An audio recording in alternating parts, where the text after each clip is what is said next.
All right, man. What's good? What's good, everybody? This is the DSA Detroit Lions Roundtable. It's your boy 313 J-Mo, man. We got a lot of other people joining us soon. But for now, I got Mr. Jim Borodoro Lions on the prowl in the building with me. What's good? Oh, a win. That's what's good. I'm waiting for that one. All I 11 games have been waiting to say no that. matter what. I just said I waited 11 games to say that, so I had to do it. That's hilarious. Real, I'm waiting for your reaction to the win now. But we got Real from Real Detroit Lions fan in the building. What's good, man? Hey, what's going on? I'm so excited to be here after a win, man. I haven't been here on it for a couple weeks, and it's been a couple sad, dark weeks after those losses in the start of the season. So it's fun to have a little bit of optimism. Well, I wonder, is it coincidence? If you ain't been I'm just busy at work, man. I know. I had to mess with you. All right, guys. I have to give this shout out. What's up, old timer Dave? I had him on today, and we did an interview today. So I just wanted to say thank you. And how you doing, man? Had to get that plug in there. Most definitely. Shout out to everybody in the chat. We got Kyle Webb in the building. What up, though? We got Detroit Drew. What's good? We got Harry Zanders in the building. Old timer Dave, of course. We got Angelo, Devin99 in the building. We got Big Head Tay in the building. Detroit Rage in the building. Troy Thibodeau, make sure you guys like the video on your way in. We're going to have some fun tonight. So we're going to kick it off, man, and we're going to start it here with this question right here. Because we didn't have everybody on the post-game show. I don't think you two were on. So, I wasn't. This is a question. What's your final thought from the Lions versus Arizona upset? Because it is an upset. And one thing before you answer this question, I just, that was a good team we beat. We could very well get smacked next week, but let's not act like Arizona was some trash team or they just average. That was a good football team, and Matt Patricia somehow is 3-0 in week 3. I don't understand. But what's your thoughts? Oh man, you confused me for a second. I was talking to Jim. Oh, I didn't know, man. You didn't say anybody's names, so we're all. You know what? we just played a team that beat San Francisco and put 30 up on Washington, so they're no joke whatsoever. I have my thoughts about this game. We won, and I think Matt Patricia and the organization's listening to us because everything that we said to do, they decided to do. So I'm happy, very very happy. My wife says thanks for the link, which I forgot to do. That's all right. Shout out to Valerie. I don't know how your team 3-0, but I'm saying shout out to you because you got rid of that bum at quarterback. Even though I hate your team, man. Hey, man, y'all finally did the right move. All right, Real, man. What's your final thought from this Lions versus Arizona upset, man? Yeah, man, it's fun to win, and it's fun to have, like I said, a brief moment of optimism. But it's hard to look past the overall picture. You're 1-2 starting off, and you've lost to your 2 divisional rivals, and those are the 2 that seem like are going to be competing for the division now. Now that they're both, I think, 3-0, so it's tough to really get too optimistic because that the season, it's going to be very, very difficult to win the division. You'd almost need a miracle at this point. And then, but let's not get into that right now. But you could say, there are some very positive things to look at, especially just how they changed coming into this game, how the defensive scheming changed, how kind of everything changed. From the previous week at Green Bay. So that was the most optimistic thing that I saw. The way, obviously, the percentage split between man coverage and zone coverage, the percentage of snap counts to which running backs, all of that was different compared to the Green Bay game. And I love to see that because that Green Bay game was horrendous. It really was. Yeah, man. But, one thing about the Green Bay game is it's Green Bay and Lambeau. We know it's always tough. Sometimes it's very competitive and win. Sometimes we get drilled. I'm not making excuses. We got drilled. But I'm just saying, like, that doesn't surprise me. Like, we know what Aaron Rodgers do to our defense, man. Like, so, like I was like, bro, they giving up 35 plus no matter what, at least 30. Like that's the lowest they gonna give up.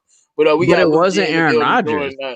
It was Aaron Jones. That's my biggest problem. He ran all over us. Hey, he definitely did. I can't even say that. He definitely did. Like, I thought you were gonna like rebuttal me. No, I mean, he did.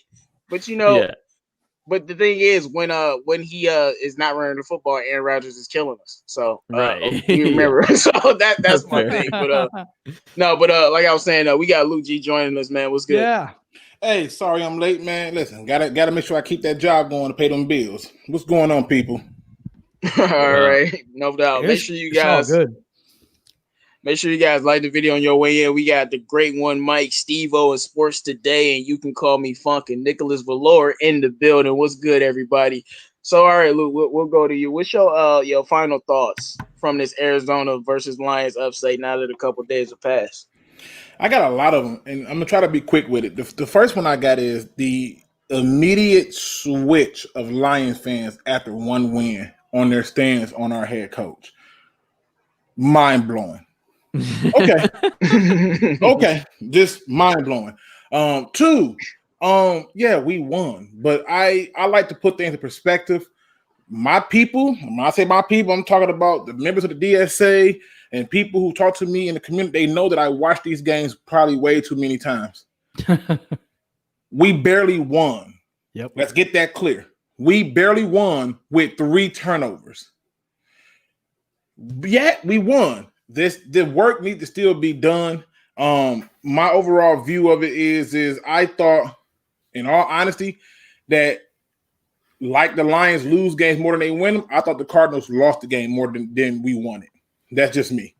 People gonna say I'm crazy. They're gonna say, "Oh, you're hating. Oh, you're negative." This is a show where views are going to be respected. You could think those things about me, but the bottom line is it took the perfect bad game from the Arizona Cardinals for us to get our first win, and we barely won at that. So I was disgusted in that. There was a lot of good things in it. I had my fun on Sunday, had my fun on Monday. It's Tuesday. I did my research. I rewatched a bunch of plays. I saw a bunch of things that flat out told me something different. And again, this is coming from a person who flat out told people that, I care about how we win. I've said this over and over since I've been doing this. I care about how we win. So it is what it is, because watch this. Them same fans who defended Patricia this week, if we lose to the Saints, they ain't going to be nowhere around. It's going to be crickets. You ain't going to hear no noise or nothing. But I definitely think that in my eyes that this still reigns. We should fire Matt Patricia unless we win a Super Bowl. That's just my view. I mean, we win the division, he can stay. But he said, I don't even want that. I don't even listen. I mean, hey, you can be on your island and you can enjoy that food that you eating.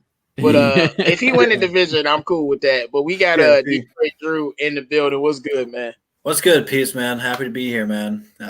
It's been a long time since we have won a football game, man. It feels good. You wouldn't know it. Talking to some of the fans I talked to, you wouldn't know it. So what's your final thoughts on the Lions versus Arizona upset, man?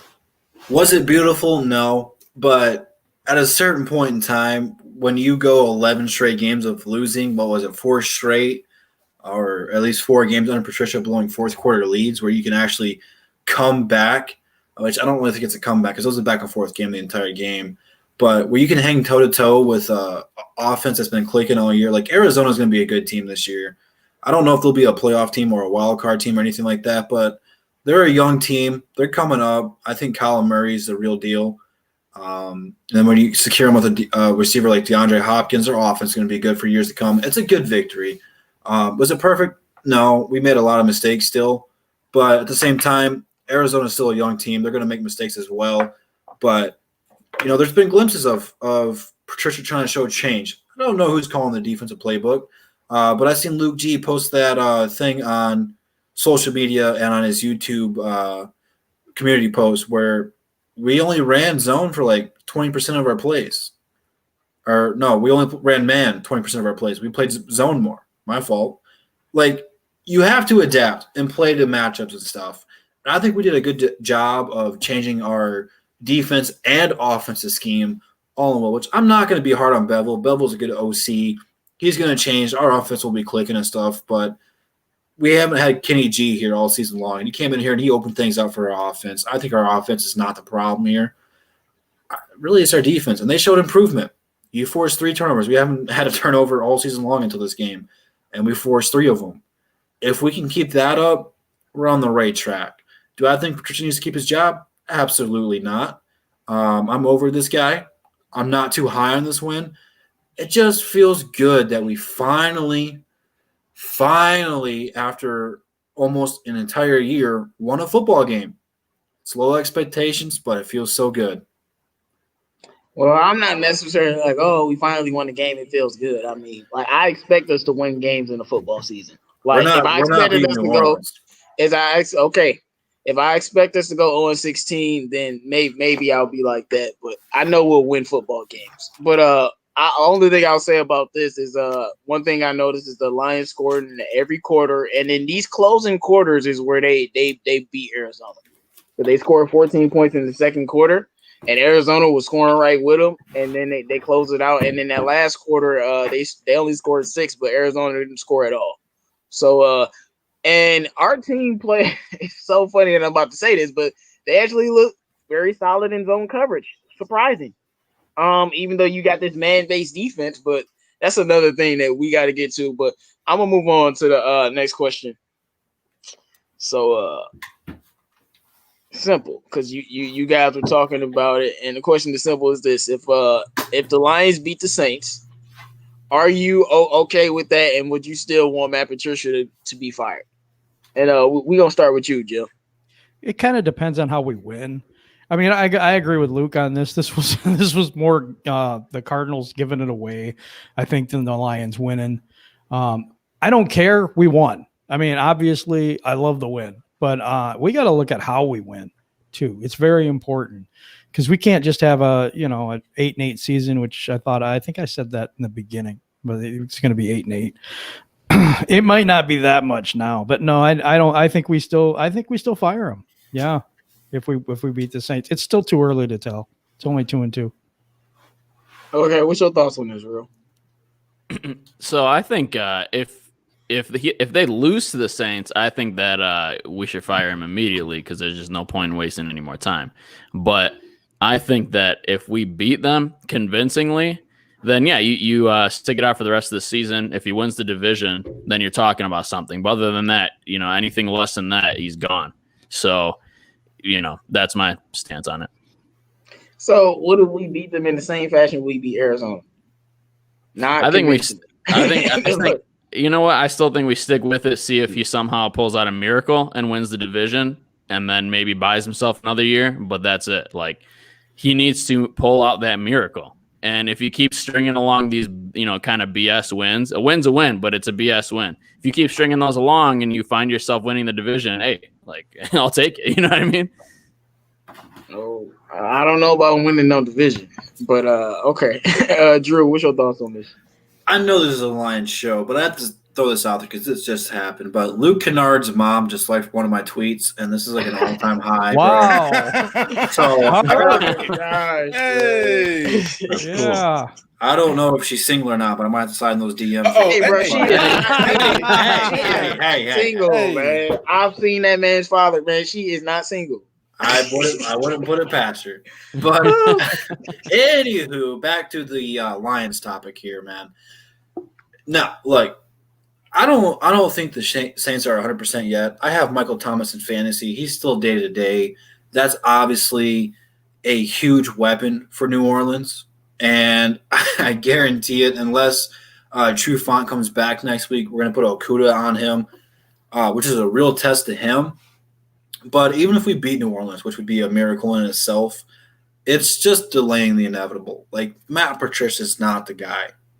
If he was the guy, he would have more than 10 wins now. It just hasn't panned out the way we thought it would or expected it to. he's just not the guy. I have yet to see anything from this team that has convinced me otherwise. Offensively, defensively, which he doesn't even control the offense. If he was the guy, I don't care if we lost every game. But we have to show improvements. We have to step up and rally behind him. I just don't think that the team's fully bought in on him. Are there guys here that believe in him? Absolutely. There's fans in here who believe in him. I just don't think all the players, the coaching staff, trust him. And that's a problem. Even if we beat New Orleans, I think it buys them at least another 2 weeks. We'll be 2-2 at 500, competing with Green Bay and the Bears for NFC North standings. We're not on Green Bay's level. Chicago's, I'm not buying the hype, although they got Nick Foles starting now. Who knows? They have a decent quarterback now. But we're a long way away from where we want to be. We're not competing for the NFC North. Right now, at best, we're competing for the wild card. That's not what he was brought in here for. I don't believe the hype anymore. I was excited when we hired him, but after year one, all my faith went away in him. And a lot of more people are starting to come to that point. I don't see what's so special about this guy. Like, I have yet to see a game where we're like, all right, if we can do that every game, we'll be where we want to be. I just don't believe in Matt Patricia anymore. Well, I mean, if we can do what we did last game every game, we'll definitely be where we want to be. That means we're leading the league in interceptions. And the teams have done that before. Teams have done that before. Like, and it works out, but that's not gonna happen. All right, Lou, what's your thoughts on this topic, man? If they beat the Saints, I'm going to be happy. I am never rooting for my team to take an L. I'm just not doing it. I don't even believe in this whole tank for a quarterback crap that I've been hearing for God knows how many years. But he still should be fired. 2-2, I don't care if he do it convincingly. I don't care. Right? He still should be fired. I am not willing to take his one good season, if he have it, and give him a fourth season. Then we're going to have to wait for the next head coach to come in, tear all of this crap that he don't put in here for 4 seasons down, and wait even longer. Nope. It don't take that long. Y'all heard Terry Bradshaw, okay? They should move on from this head coach, and they should fire Bob Quinn. And Terry Bradshaw made a very good example when he said, I joined that team of the Steelers after they were a losing organization in the 50s and 60s. They drafted Mean Joe Green, then me the next year, and Mean Joe Green turned it around. It don't take this long. And I'm on board with him. So if they come out and they beat the Saints, bravo. You ain't gonna hear me get mad about it. But I am always going to go back and see how we won that game. Period. I'm always go back and see it. Go and talk to the Falcon fans after they got that win against us, where they did the 10-second runoff. Those fans was like, "Oh God, we won by a technicality. Thank Jesus." But that's not good enough. They still wanted Dan Quinn gone. Go and talk to Packer fans. Tom Grassi had a whole, I feel like it was 10-minute long video of why he did not like the fact that the Packers beat the Lions with them pathetic calls and all this other stuff. Fans are not just looking at games and saying a win is a win. Those people who say a win is a win are those people who don't care how you get it. Them the same people who don't care if you cheat to win. Them the same ones who will probably be sitting up there playing you in a video game and put a cheat code in and don't even tell you. Them the same people. I just feel like at the end of the day, the only thing that saves his job for me is he got to get to the Super Bowl at the very minimum or win it.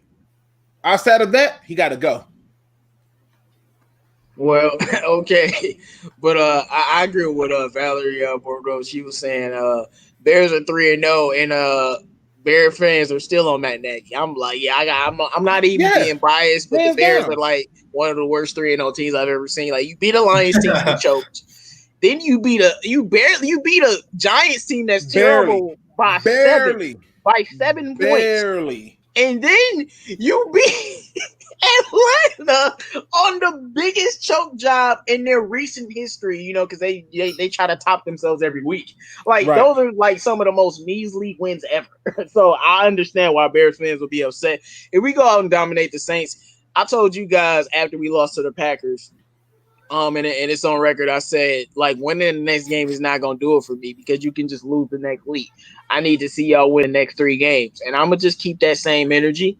If we go 2-2 and they fire them, you're not going to see me up in orange. But I think we need to win the next 3 or 4 games in a row. They're all winnable no matter what y'all think, that's a very winnable game.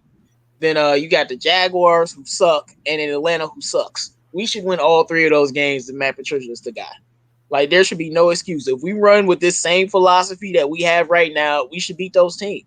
And, like, the Saints can be beat. There ain't no team invincible. So they lost to the Raiders. You know, they can whoop on us or they can beat us. But, Matt Patricia has enough to work with to go out and beat that team and continue winning after that. So we'll see what happens with that. But, all right, guys, I'm gonna move on to the next Can I just say this really quick? And I hate to cut you off. 2 things. 1, we got 45 people in the chat, 26 likes. Let's get those likes up, ladies and gentlemen. We got 1 thumbs down, support you and salute you, prayers up for you. And let's get that done. The second thing is Sports Today says, Luke, your expectations are a little bit too high. The Lions have never won their division. Hell, alone make the Super Bowl. If Patricia can even win a playoff game, he'll sign for another 2 or 3 years. I don't know. Yeah, that's the problem. I know we haven't been to the Super Bowl. I know we haven't won it. I know we haven't won a division. But that's my point. He's had 2 seasons to get his guys in here. He had a complete offseason for this season to get his guys in. He's going to get all of this season. That would be 3 total seasons for him to pull it off. 3 total seasons for him to pull it off. And in the 3rd season, a playoff berth ain't good enough. Okay? Yeah, but if we win the division, though, that's good enough. Okay, so hold on. Okay, so that's good enough. If we win the division, I think we win in a playoff game with that. So that's definitely. Hold on, wait a minute. Let's play devil's advocate a little bit with you for a minute, J-Mo. Let's say we win a division, but we don't win a playoff game. He come back? It depends on how that playoff game was. We know how Lions playoff games is. Listen. So, I hear you. I'm asking J-Mo. Right now, I'm literally telling you, it depends on how that game went. Then that tells me he should be fired. That tells me that's how you feel. That's not how I feel. We win the division. I think he should stay definitely because I don't think we have enough. Our talent isn't the best in the division, you know. So there's teams ahead of us even now. We 1-2. Green Bay and the Chicago are 3-0. We 0-2 in the division. He found a way to win the division with what he's working with. Most definitely, he can stay.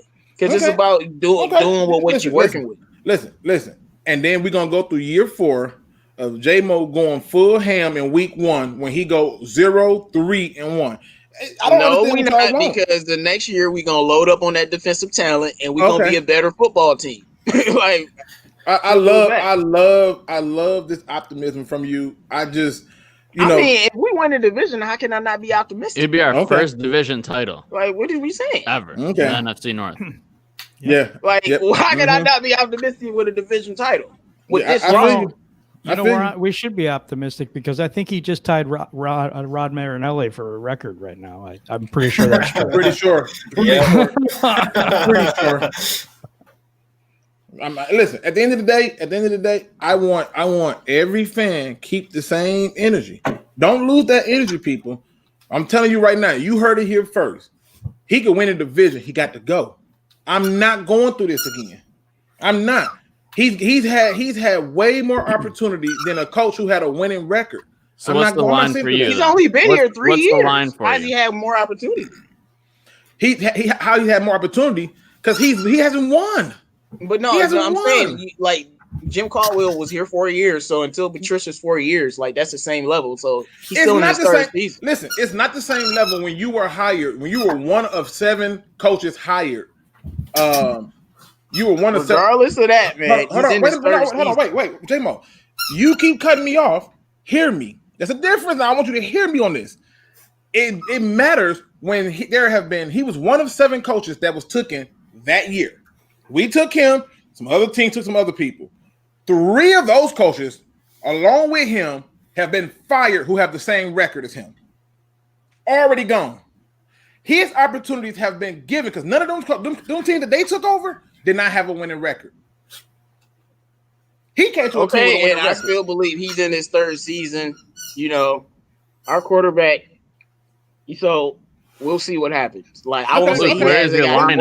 Where's your keep that same energy? No. Like Luke, Jim Caldwell was here longer. Same energy. Okay, Luke, would you keep that same energy if he won the Super Bowl?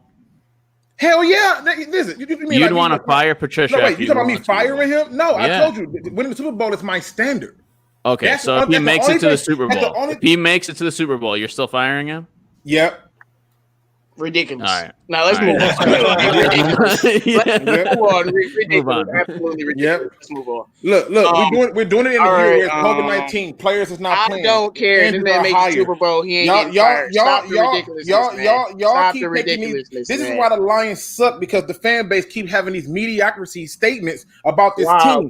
Just making it to the Super Bowl in this season, it wouldn't even make a difference. If it was any other, but what if next year he wins the Super Bowl? All right, man. If he made it there, how can he not win it the next year? Let's move on. So, whatever. Hey, bro, like I say, it's ridiculousness. Like we're not gonna entertain that on this show. We made the Super Bowl. He's saying. Jeff Okudah gave up an 83% completion percentage yesterday against the Cardinals.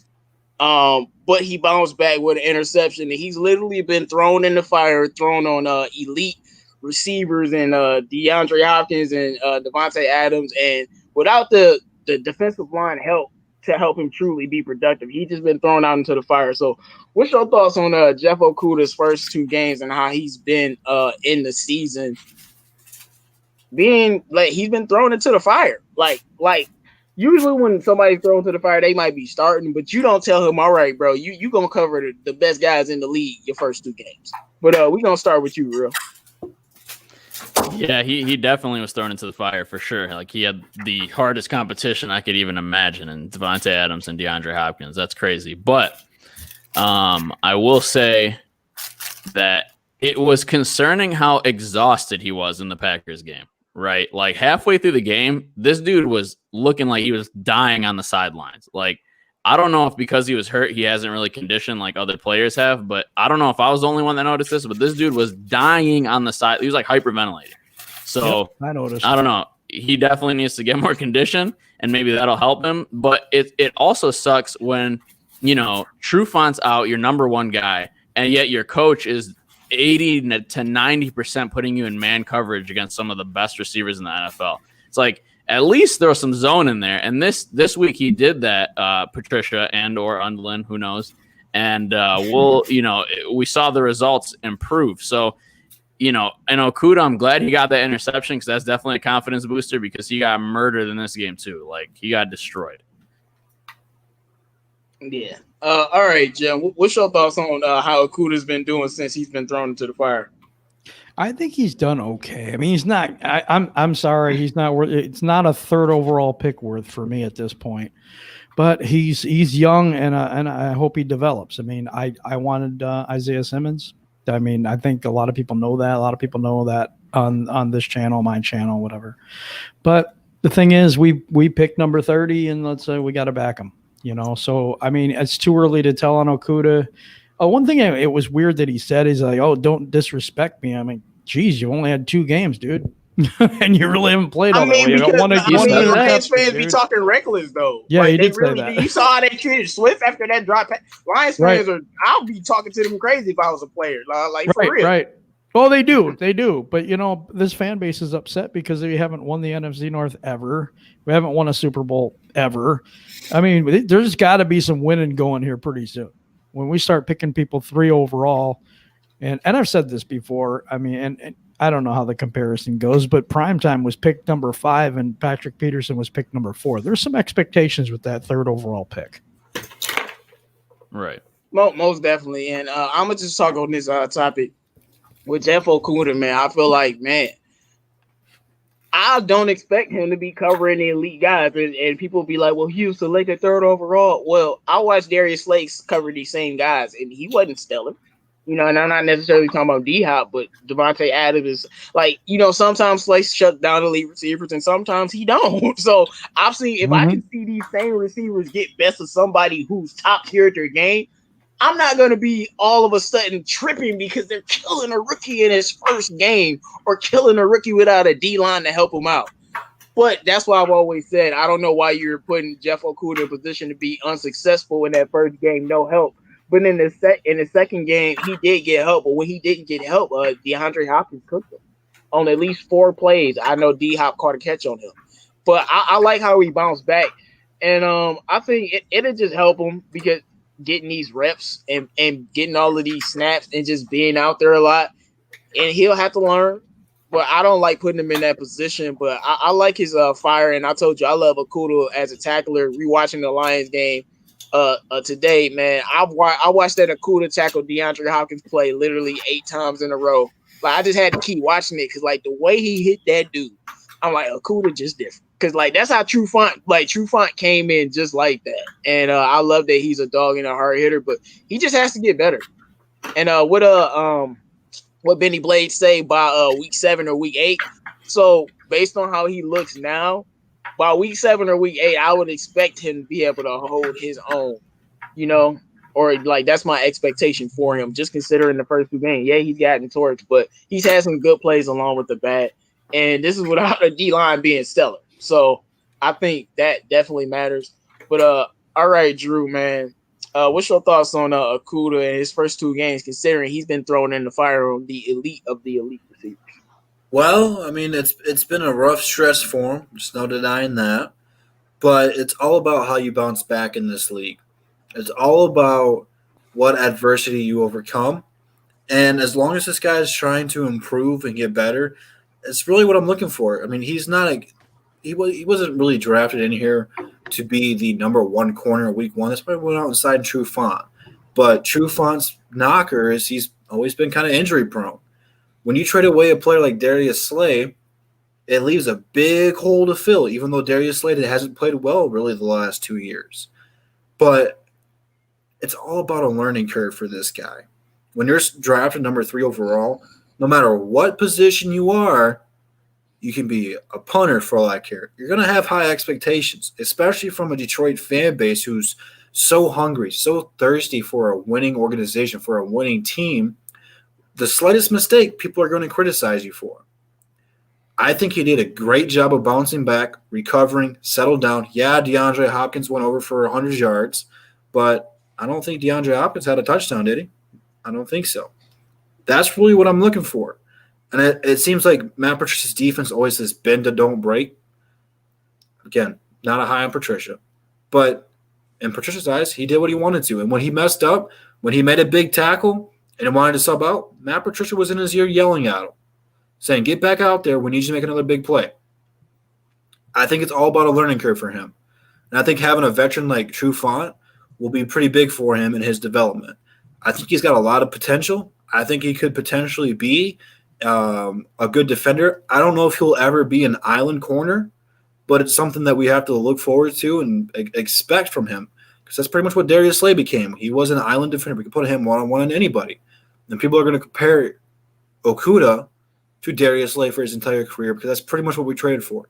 And is that fair? Maybe not, but that's the expectations we have for Okudah. Well, I mean, he was drafted higher. I mean, Darius Slay first season wasn't that good, so you could probably say maybe he's a little bit better than Slay off the first 2 games, but they both got torched rookie year. It is what it is. But I did want to say, man, Amani Obrien is the unsung hero. Nobody cares about what he did last game, but that's good because you didn't notice he was even out there because whoever he was covering wasn't out there either. Even as watching the game back, his cover was really good. But all right, Luke, what do you think about Jeff Okudah? Even though he's basically been getting torched, just bouncing back and learning through these first 2 games, considering the D line that he has. I mean, I gave him the game ball just because he did have a bounce back and made some plays. But I mean, he played bad for 2 weeks in a row. And as Drew said, you took him 3rd overall. So if you took him 3rd overall, I expect you to perform. And the problem really ain't Okudah, to be honest with you. It's the fact that the people who took him 3rd overall took him 3rd overall. He was not meant, in my opinion, to be taken 3rd overall unless you had everything else in that front 7 done for them. So when they took that, that was because in their head, we had everything in our front seven completed for him to compete. Okay, well, I back to differ on that reality, but the reality is he hasn't been good the last 2 weeks. And yeah, I know he didn't give up a touchdown to DeAndre Hopkins, but he didn't just get cooked by DeAndre Hopkins. He covered other people and got cooked, like Andy Isabella and some other people, So to me, yeah, did he do some good things in the game? Absolutely. The bounce back was there, yeah. But my thing with him is I can't judge him on this season where there was no offseason, there was no preseason. It was just straight. Then he was purpose. I don't think he was hurt. He was purposely just sat out of week 1. They was forced to put him in week 2 because they was trying to treat him like he's a quarterback when I don't think they should have did that. But at the end of the day, I'm just saying we can't judge him right now. This is way too early. It's not even, you really can't even measure this season for him as a whole. You just can't. A lot of these teams are being very cautious in how they let they rookies play and the amount of snap that they take. So to me, I'll wait to see how he get down year 2 because I already knew it was going to take him between 2 and 3 seasons anyway. But I just have a hard time counting this season. Well, I one thing about Okuda though, I don't think he should have been selected when he was selected. But one thing that I was always confident in is I trust him being very good after year 1 because I was just like year 1 for a corner it's up in the air. But after that, I definitely think he's gonna be good, and I definitely said that. But we gonna move on to the next question, man, because it's a lot of things that happened in this game, and we saw zone being played. It seemed we saw some blitzes, some different disguise packages. So my question is, do you think Corey Underlin was calling the defense on Sunday? And we gonna start with you, Drew. I don't know. If anything, I think they split the play calling. To be honest with you, I have no idea who the hell is calling this defensive team. Like, not a single clue. The first 2 weeks, I knew it was Patricia because we did the same scheme. But this week, you don't know. But this week, I don't know if Patricia either had like a light go off, like, hey, what we're doing is not working, and we're getting killed. We're blowing leads, or if he's like, all right, I'm gonna let this young guy go over here and call this, see what he's got. Maybe he can save my job. To be honest with you, I have no clue. Not the slightest. Hey, man. I understand where you're coming from on that because, like, it's not like we really don't know. For all we know, Underlin has been calling it the whole time, and he's just using Patricia's scheme, and his scheme just sucks. So, like, that could have just literally been the reality. But all right, Lou, what's your thoughts on this? Do you think Corey Underlin called some of the plays or all of the plays on Sunday? All right, Jim, man, what's your thoughts on this? I got a scenario I've been thinking about this situation that you were talking about. I think Corey Underlin went into the office and told Matt Patricia, you know what you're doing isn't working. We need to change. And I also think that he did either have a conversation with him or somebody got to him because he hasn't changed up this entire time. He's been doing the same thing over and over and over again with players that don't really match that system, even though they're the players they got for him. Doesn't seem to work. So I think there was either a conversation or something happened, and I think that either it was a mutual decision or Corey Underlin's calling the plays. Okay. Real. What's your thoughts on this, man? Yeah, I mean, just like Drew, there's everything that we're all going to say on this panel is basically speculation. We all don't know. But, look, Patricia hasn't had one look of defense his entire time here, right?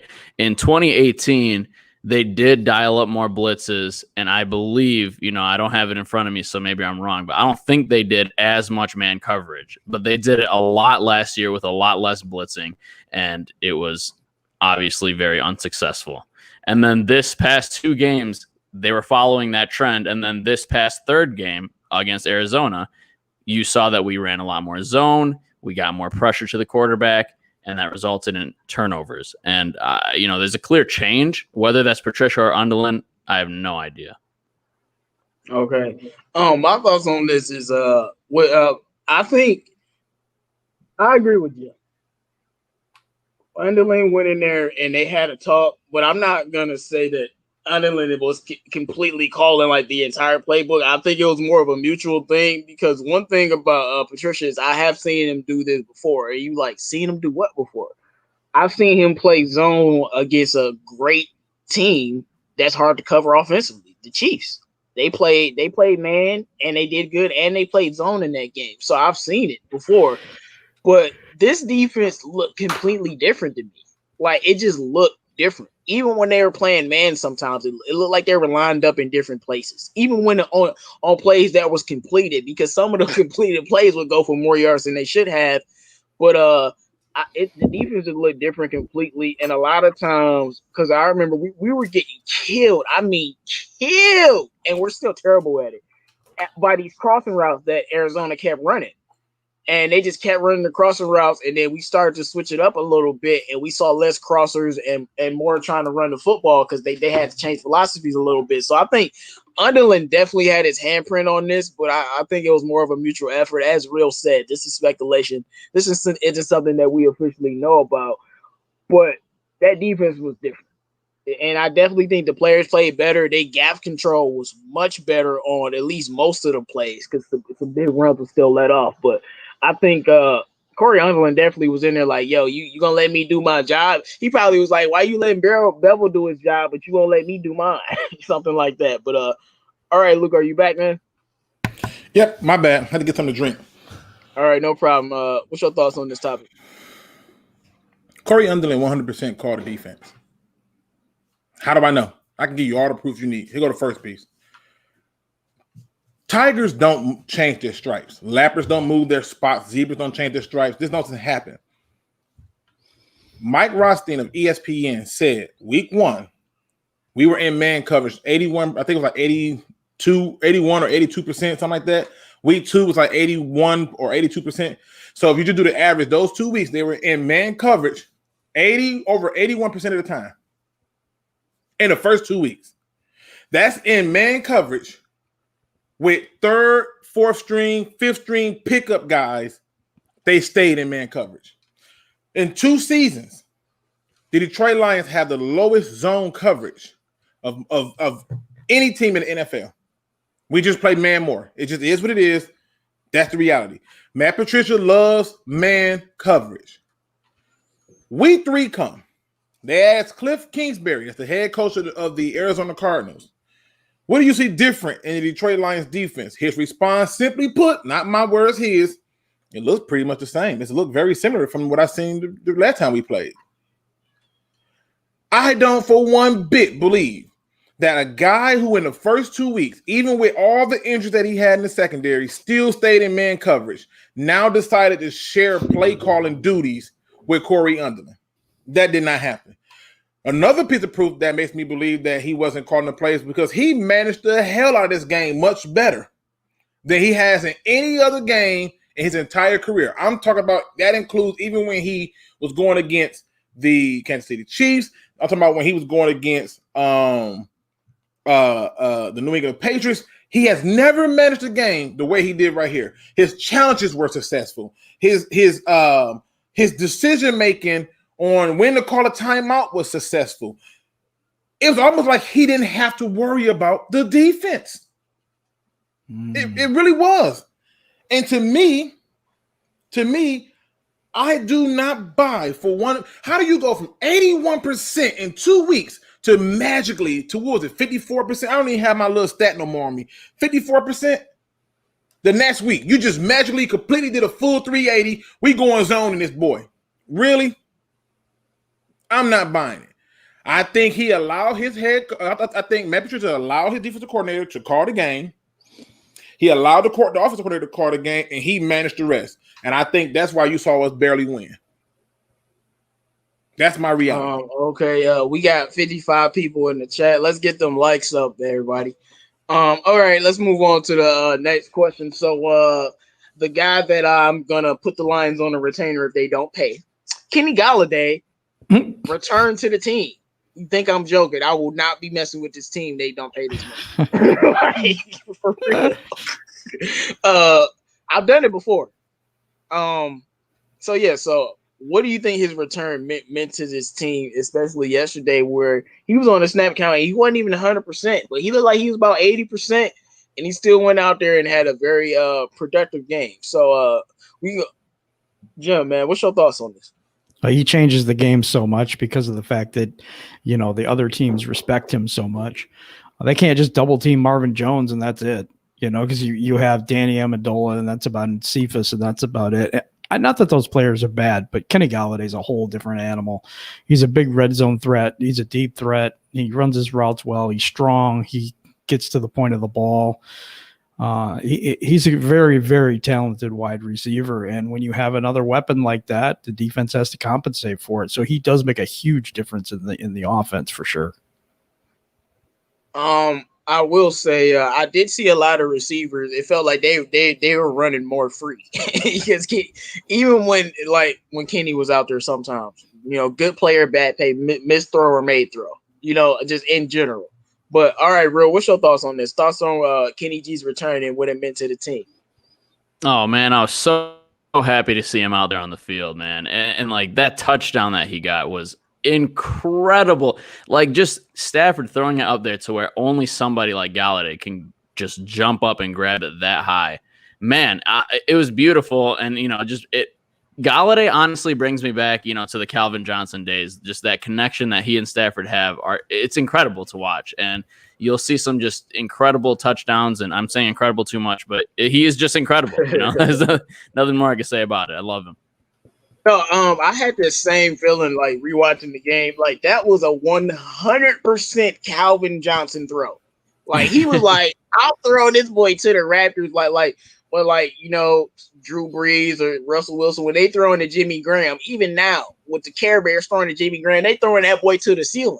You know what I'm saying? Because he's a big target. And yes, that definitely mattered. But all right, Drew, what's your thoughts on Kenny Galladay's return and what he means to the team? It's huge. I mean, Stafford needs a guy like this he can count on and trust. I mean, like you said, who else is he going to throw that ball to besides Calvin Johnson? Nobody. And even then, it really wasn't an accurate pass. It was really high and accurate. But Kenny G's such a freak athlete that he's able to go up there and get those 50-50 balls. It opens up our entire offensive playbook. Marvin Jones, probably for a majority of the teams, would probably be their number one option at receiver. But now he's a perfect complementary receiver for Kenny Galladay and Matthew Stafford. It opens up everything. And now with the addition of Adrian Peterson, who CA3 just shared a tweet with us in the group chat, is going to be our primarily running back. He has also opened up everything. He's making defenses bite on play action. They don't know if we're running. They're stacking the box, second-guessing everything. That play action we ran the other week, Arizona didn't know how to react. Like, they totally fell for it. And when you have a player like Kenny G who's able to go on those long fades, those long streets, and then do something simple like a slant or a curl, it opens up our entire offensive playbook. Matthew Stafford looked a little bit more comfortable. We had a little bit more rhythm and timing down. It's going to be awesome for our offense to have a player like this back. And you're right, JMO. We better pay this guy or else I don't know what I'm going to do. There's going to be a lot of depressing Drew Wisers involved if we do not pay this man. And I know people argue about price tags, and I don't know if we're gonna pay him honestly because Patriots' way is to not pay receivers, but like he's just too good and the impact on our team is too high, man. You just gotta deliver and pay somebody who's worked hard for you, man. But all right, Luke, what's your thoughts on Kenny G's return and what he means to the team?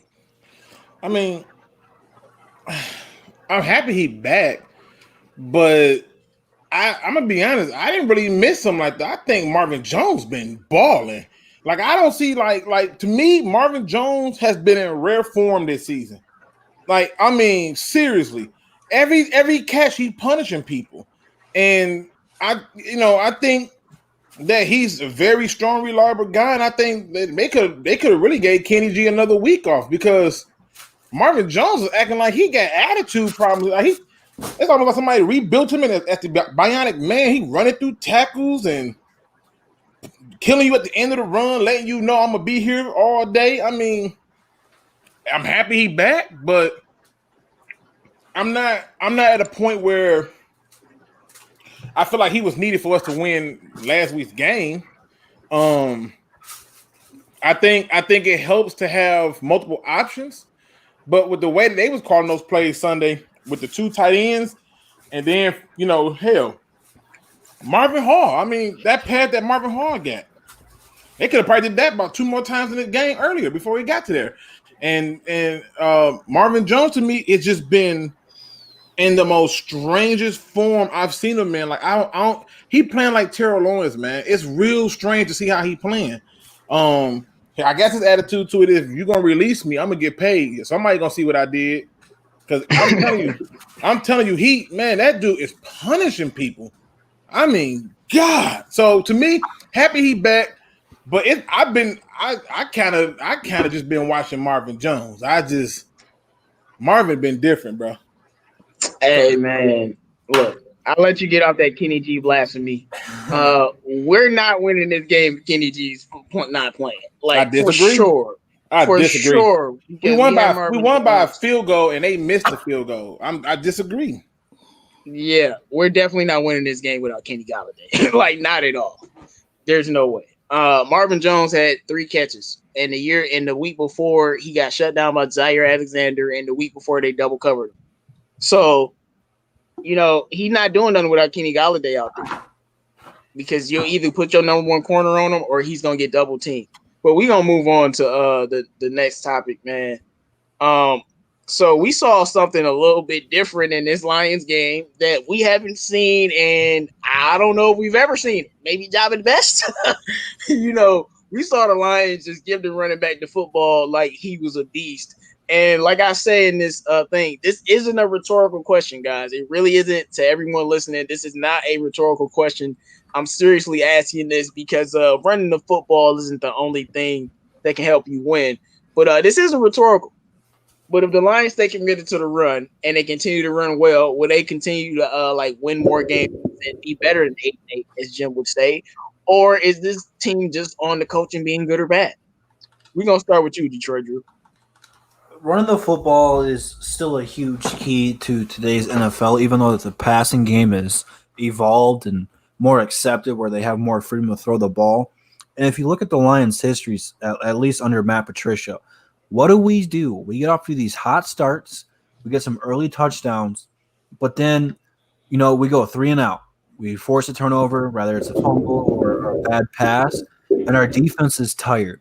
If you keep getting out to these early double-digit leads, if you run the football, even if you just get into field goal range, what do? You milk the clock and you extend the lead. Yeah, it's only 3 points. We would rather get 6 up there on the board, but you give your defense time to rest up. You give your time defense to adjust and go over there and look at the MacBooks and see what the offense and the other team's trying to do. It gives you more time to adjust, game plan, and think about what you want to do defensively.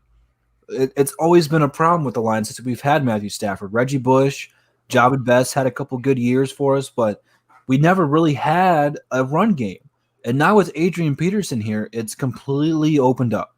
Like I said before in the last question, defenses are biting hard on our play actions because of the impact and old Adrian Peterson has for this football team. It's incredible. Like, watch the way the defenses line up against him. There's no less than 7 guys, 8 guys in the box. They're committed to stopping the run against us. And that's something we have not seen here in forever. I cannot stretch that enough. And if you got a guy out here like AP averaging somewhere between 3.5 to 6 yards per carry, you're going to move the chains, milk the clock. It's how we have won our games here in Detroit. We go back to that New England game. We can go back to the Rams game or the Kansas City game. What do? We gave a heavy dose of the run game to them, and they didn't have a reaction for it. They didn't know how to stop it. Yeah, they won those 2 games against us, but we beat New England. Like, Matt Patricia has seen what it takes to win here, and he just hasn't stuck to it. Stick to the run, and we'll be more competitive, and we will win more games, and our defense will be way better. I feel like they should change the definition of insanity from doing the same thing over and over to doing the right thing and not realizing it's the right thing to do. Because that's Matt Patricia. Because, when you said he's done it before. He just doesn't do it consistently. I'm like, oh, so he's an idiot. Like, but yes, it's that's just what I'm saying. like it's hilarious to me, man. But all right, real man, what's your thoughts on this? If the Lions continue to commit to the run and run this well, because I haven't checked the stats, but I know we're one of the best running teams in the league right now. Regardless of our record, I know that we probably top 15 somewhere. So when I'm looking at that, or is it just, coaching? Guys, look, I haven't talked to you since before. I haven't talked to you in the past couple of weeks. So listen, after the first game, I was so enthused by Adrian Peterson. And even though we lost, his face when Matt Prater missed the field goal was priceless. Like, it just made me feel like we had players that really bought in and cared when I saw Adrian Peterson's emotion in that moment. And I cannot describe how confused I was when the Lions came out in week 2 against Green Bay and started Kerryon Johnson. And I was like, wait, what? And when they came out and they weren't running with Adrian Peterson, they were giving DeAndre Swift targets and carries, and they were giving, Kerryon Johnson all these carries. I was just so confused why you did not feed the hot hand that was working for you. He was your workhorse in week 1, and you should have fed him more in week 1. We probably would have won and closed out that game and not choked against Chicago. And then you come out against Green Bay with this entirely different offensive play calling with Kerryon and Swift now. It made no sense whatsoever. So to see them come out here now against Arizona and run with Adrian Peterson again, and now we saw after the game, we saw Bevel's comments saying Adrian Peterson is a freak of nature and that he's going to be our featured back from now on. Look, like, that should have been what we were doing after we saw what he did in week 1. I'm confused why that didn't happen. So that being said, yeah, I think if they fed him more in week 1, we wouldn't have choked in that game, and we would have rode our lead into the end and won the game. And then in week 2, I wish we could turn back the clock and see what would have happened if we featured Adrian Peterson as our workhorse instead of fed Kerryon and Swift, and seen how the game panned out from there, even though Aaron Jones ran all over us. So I'm not saying that feeding AP and having a consistent run game will automatically equate to wins with our team, because our defense is ass still. One game doesn't prove anything. But if this defense can perform like they did against Arizona and make some turnovers, make some noise, and keep it competitive, and we do have a run game, then this team is as dangerous as I thought they could have been this offseason. So Ghost Gunner says we're 22nd in rushing. I'm very surprised by that, because win or lose, we've had a good rushing game in every game. But in Green Bay, even though we had a good rushing game, we didn't run the ball a lot. Like, you talking about Kerryon starting. Yes, he shouldn't have started, but he had a great game. But he didn't, like I told y'all, him and Adrian Peterson got 2 carries in the second half. Kerryon didn't get any in that Green Bay game. So that's probably why. But I am surprised about that. But when it comes to yards per carry, I know we're up there in yards per carry at least. But all right, man. Luke, what's your thoughts on this topic? Hands down, if you run the ball, you win more games.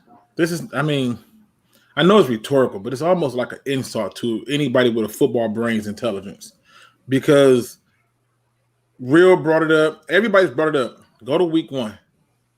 If you just keep running the ball, you win the game. Nope. You put it in your quarterback hand. You were up 23-6. And your quarterback needed to be the one to do it, right? That's why he got 42 passes. In the game, you're up 23-6. And then you meanwhile turn around and only get the ball 14 times to Adrian Peterson. We go to week 2, you get the ball to him 7 times. Not only do you get the ball 7 times, you get 8 carries to Kerryon, 5 to DeAndre Swift, and then on top of that, you don't even start Adrian Peterson at the way he did from week 1. Then week 2 come around. Now you're starting to realize some things is different, huh? Okay. All right. And you actually commit to running the ball. Even when he got a few stops, they kept running it. Running the ball wins games. And it don't just wins games now. It wins games when it matters the most, in the playoffs. Because when you go through and you look at the playoff teams, I guarantee you, 9 times out of 10, the team that won the rushing battle won the game. Guaranteed. Go to any playoff. I promise you're going to see it. The team that wins the rushing battle wins the game. Why? Because the play action is set up. RPOs are set up. Draws are set up. Everything is set up in the way that you wouldn't even imagine it. I think it was Drew who said it earlier. People are biting on play action.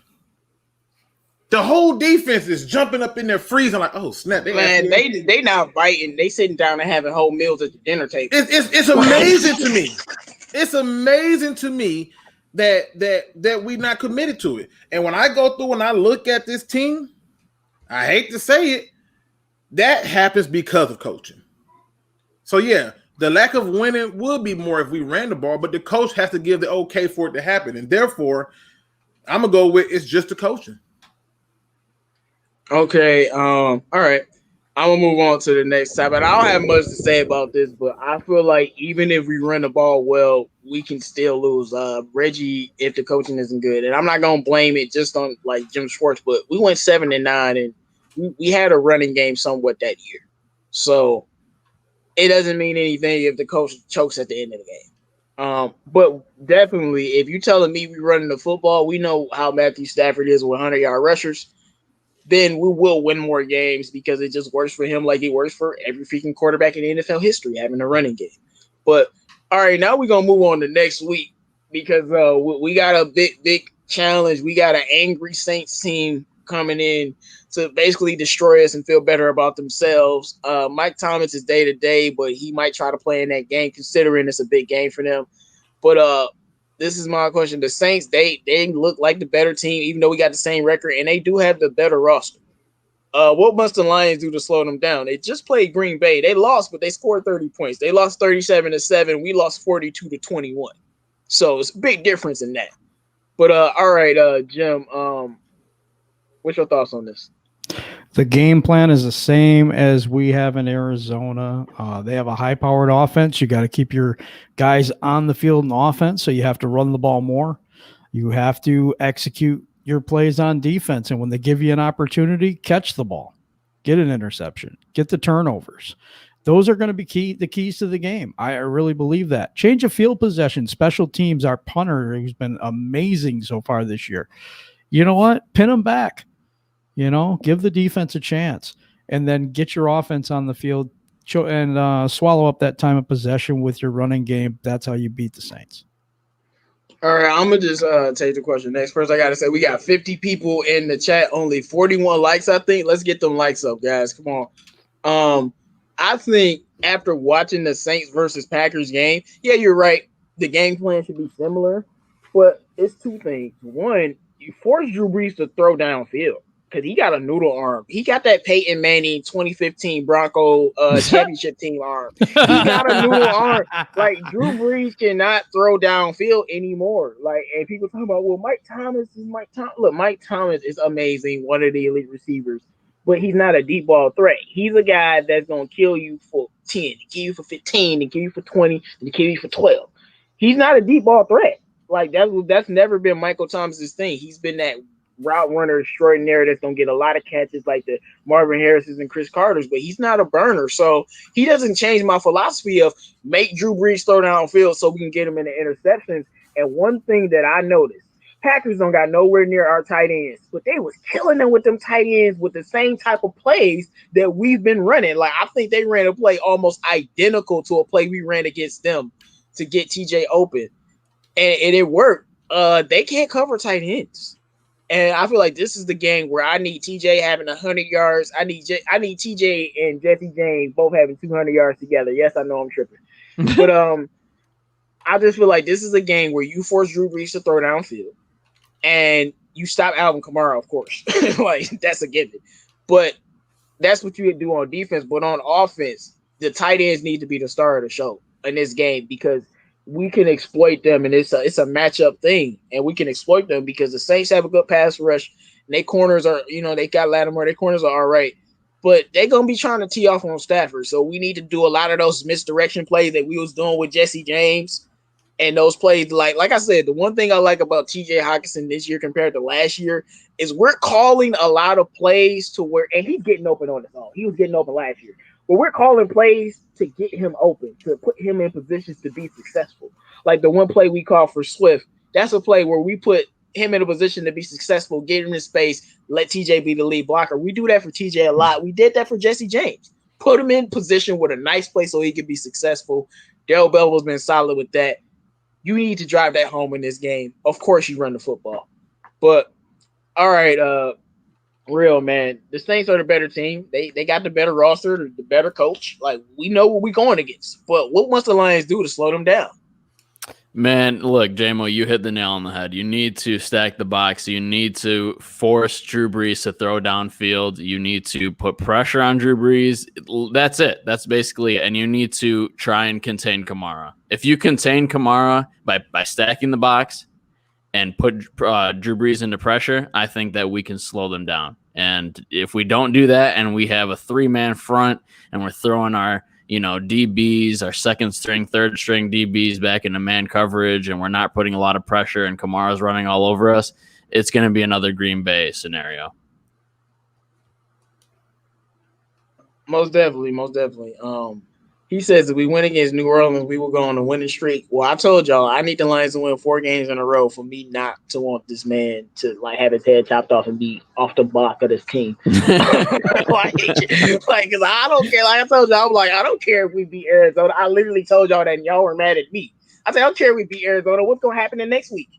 And then I said what's gonna happen the week after that? And I know we got a bye week, but y'all know I'm keeping that energy, man. This team should be much better, and we've been held back, but we ain't gonna dwell on that, man. Okay, Drew. What must the Lions do to slow down this Saints team? Well, I'm gonna make my final one because I have to get up early for tomorrow for work. So make sure you guys like the video, subscribe to the 313 JMO. Make sure you subscribe to all the DSA members. Check out the website and subscribe to the DSA channel as well. Now, with the plugging aside, let's answer the question about the Saints matchup. This is going to be a dogfight. Every time we have played the New Orleans Saints with Matthew Stafford, it's been a high-scoring game. People rank Drew Brees over Matthew Stafford as they should, and I feel like Matthew Stafford always tries to go out there and have a gunslinging battle with him. With that out the way, Alvin Kamara is also fighting to be named the best running back in the National Football League, and people keep putting McCaffrey over him, and it's a close debate. I don't know who's better personally. I think they're pretty close. If you can limit Kamara to the best of your ability, you're going to have a shot. But you have to blitz Drew Brees. You can't keep rushing 3 and expect Drew Brees not to pick you apart. If you do not pick Drew Brees apart or blitz him, he will sit in your man coverage, wait for Thomas or whoever to get open, and hit them on a dime. If you play too much zone without blitzing, he'll sit in the pocket, wait for that gap, and hit him right in the hands. Drew Brees is one of the most accurate quarterbacks I've ever seen play in the NFL. He has multiple 5,000-yard passing seasons, most in NFL history. Yeah, he's older. If you blitz him, Drew Brees is to the point, which he never really was a fast quarterback, but he's, 40? He's not going to be able to run outside the pocket, extend the plays, or beat you running for a first down. You have to blitz Drew Brees. That's as plain and simple. Our linebackers are going to have their work cut out for him. Jared Davis is going to get some snaps out there and contribute. Devine, he's going to need to go out there and have a good game. Collins is going to need to go out there and have a good game. I really think if our linebackers play well that game, we're going to have a shot. It's not going to be that easy because we can talk about Drew Brees' noodle arm, but they scored 30 points last week. Yeah. So they did something. I know they got Kamara, but the play design is what I'm hinging on. Sean Payton is a special mind. All right, Luke, what's your thoughts on this? I'm gonna do a little pushback on Jim. We can't play the defense the same way we did this past Sunday. This past Sunday, I thought that the way we beat the Cardinals was to allow Kyler Murray to throw, keep your gaps, allow him to throw. That way, we don't got to worry about them running the ball. This week, totally different. You need to put some heat on Drew Brees. I'm not meaning getting sacked. I mean, he need to be uncomfortable.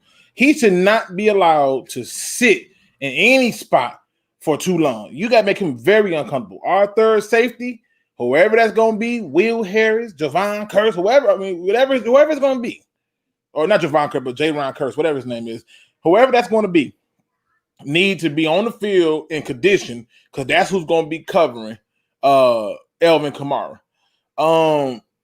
If they put in Murray, you got to put in Jarrett Davis. If they don't put Murray in and it's Kamara, then that third safety needs to be out there. To me, the only way you beating this Saints team is really, and I know it's going to sound like it's that simple, but it is, you have to score and make Drew Brees uncomfortable. His arm ain't noodle. I don't know why people keep saying this. The media keeps saying this. That's not the problem. The problem is teams are getting pressure on him. Teams are getting him off his spot. He's not allowed to go through his mechanics and stuff like that, so he's been forced to try to throw the ball off of awkward positions and stuff. They're still scoring points. They're still moving the ball. They're still having success. They still have players who you can hit 10 yards and he'll go 100 like Alvin Kamara did. We have to pressure, 100% pressure this quarterback. We don't pressure this quarterback, we ain't gonna have no chance of beating them. It's just that simple. And we gotta commit to stopping the run to force them into being into a position for us to get after the quarterback.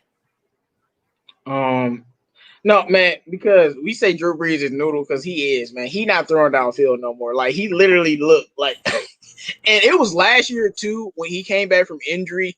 I was looking at him. I'm like, he don't look too hot. And I'm not going to, get too hard on him for losing to the Vikings because it was an overtime type of touchdown thing. But he been declining. And this year, it don't look too hot. The reason they winning is because Drew Brees is special. He can dick and dunk you to death. Tom Brady made a career off of it. So I think that definitely comes into account. But yeah, we shut down Alvin Kamara will win this game for sure. But I don't know how you do that with Sean Payton's play design. Like when I was watching the Chiefs, like I know me and Hook Camp was crying tears of joy because their play design was just so good. They were throwing stuff up. I'm just like, you're tripping, Andy Reid. Stop doing that.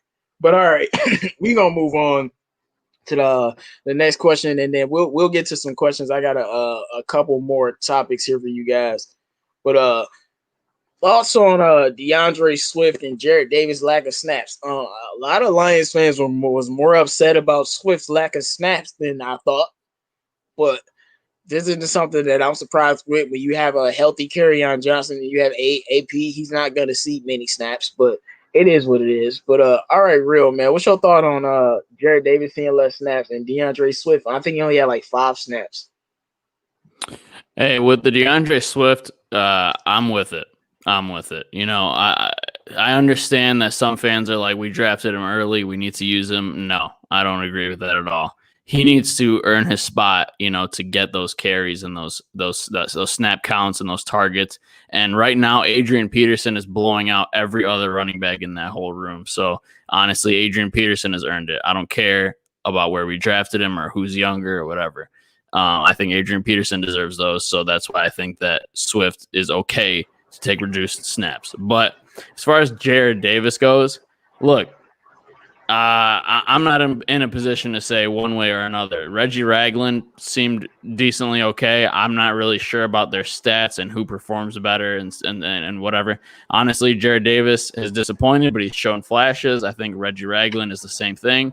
So if we used him more and it seemed to work, I'm fine with it. I'm all about you need to earn your snaps. And if you're not earning it, it doesn't matter that you're the first round draft pick. I don't care.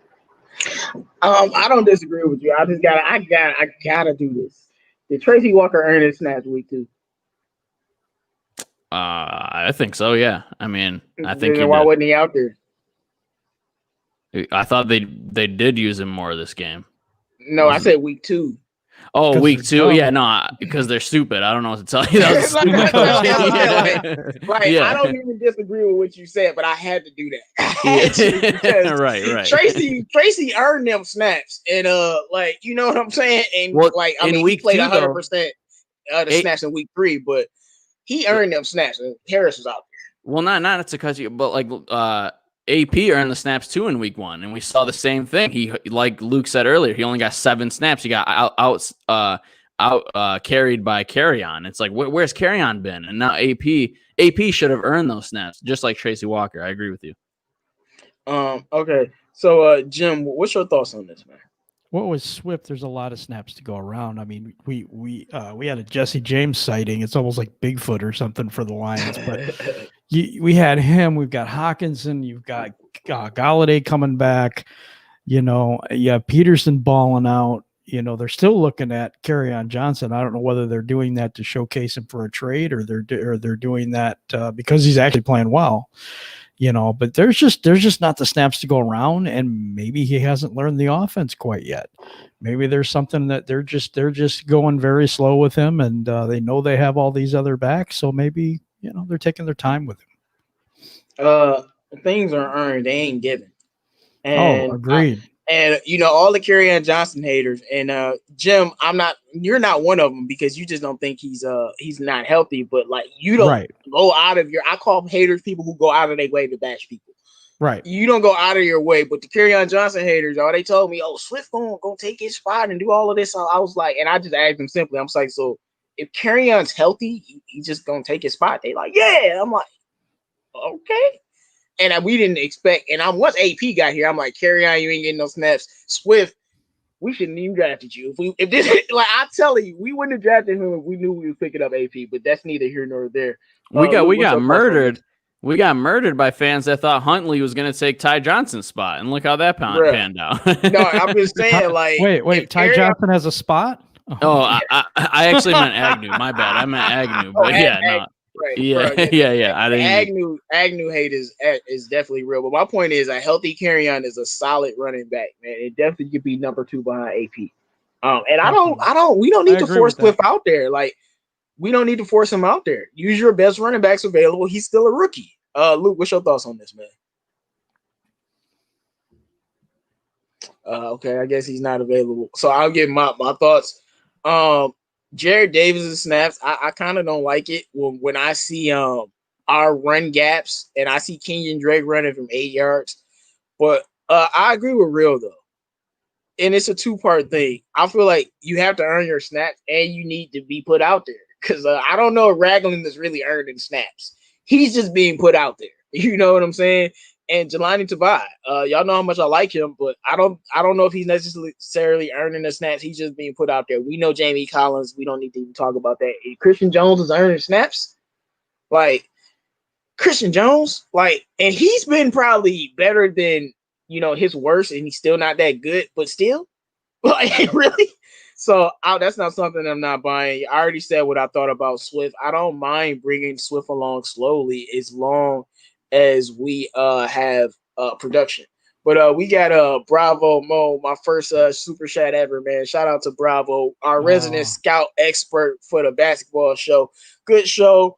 I'm just trying to see if this works. Fire Fatty Patty, that's what we talking about. Hey. Thanks, Bravo Mo. I want him for like 3 more years. Can we get Matt Patricia for 3 more years? I'm telling you, we almost there. Bravo's a new fan. Bravo's a new fan, and he actually predicted us to win this week, and he still want Patricia fired. So that should tell you something, guys. Yep. Like I'm telling you, he's a new fan. I told him I feel so sorry for you to come into Matt Patricia, literally the worst coach we've had in like years. But it's bad. It's struggling. Hopefully he wins the games for fans like you, Bravo. But Luke, what's your thoughts on this? I think it's a shame that they cut the snaps of Jared Davis and of DeAndre Swift. Listen. There's no way possible. You go through and you look at, I know people gonna say this college is different than NFL, bro. Whatever. You got enough weapons to use them. You have enough ways to do it. And they showed you that they can figure out a way to come up with it with the way they did it against the Cardinals.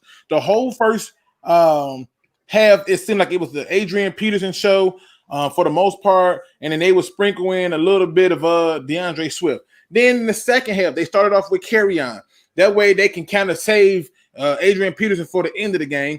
They went with Kerryon and then sprinkled in a little bit of DeAndre Swift.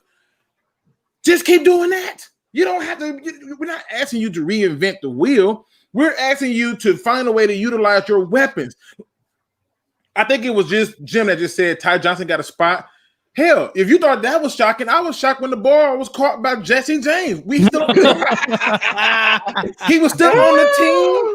You mean to tell me he's still here? I mean, let's be honest. If we're being, then you go through and look at the game, right? You have people hitting me up. I can't tell you how many DMs I got. Oh, we won. It's funny how we won without Jared Davis. And meantime, I'm looking, thinking to myself, were y'all not watching the running back have success and Jelani Tavai get washed in blocks and Jelani Tavai not be able to get to the edge to set it as people ran past him? Y'all didn't watch that? Jared Davis, that's not happening. Okay. Excuse me. That's not happening. Okay. And then I go through and I look at it and I'm like, you gave that man 15 snaps last week.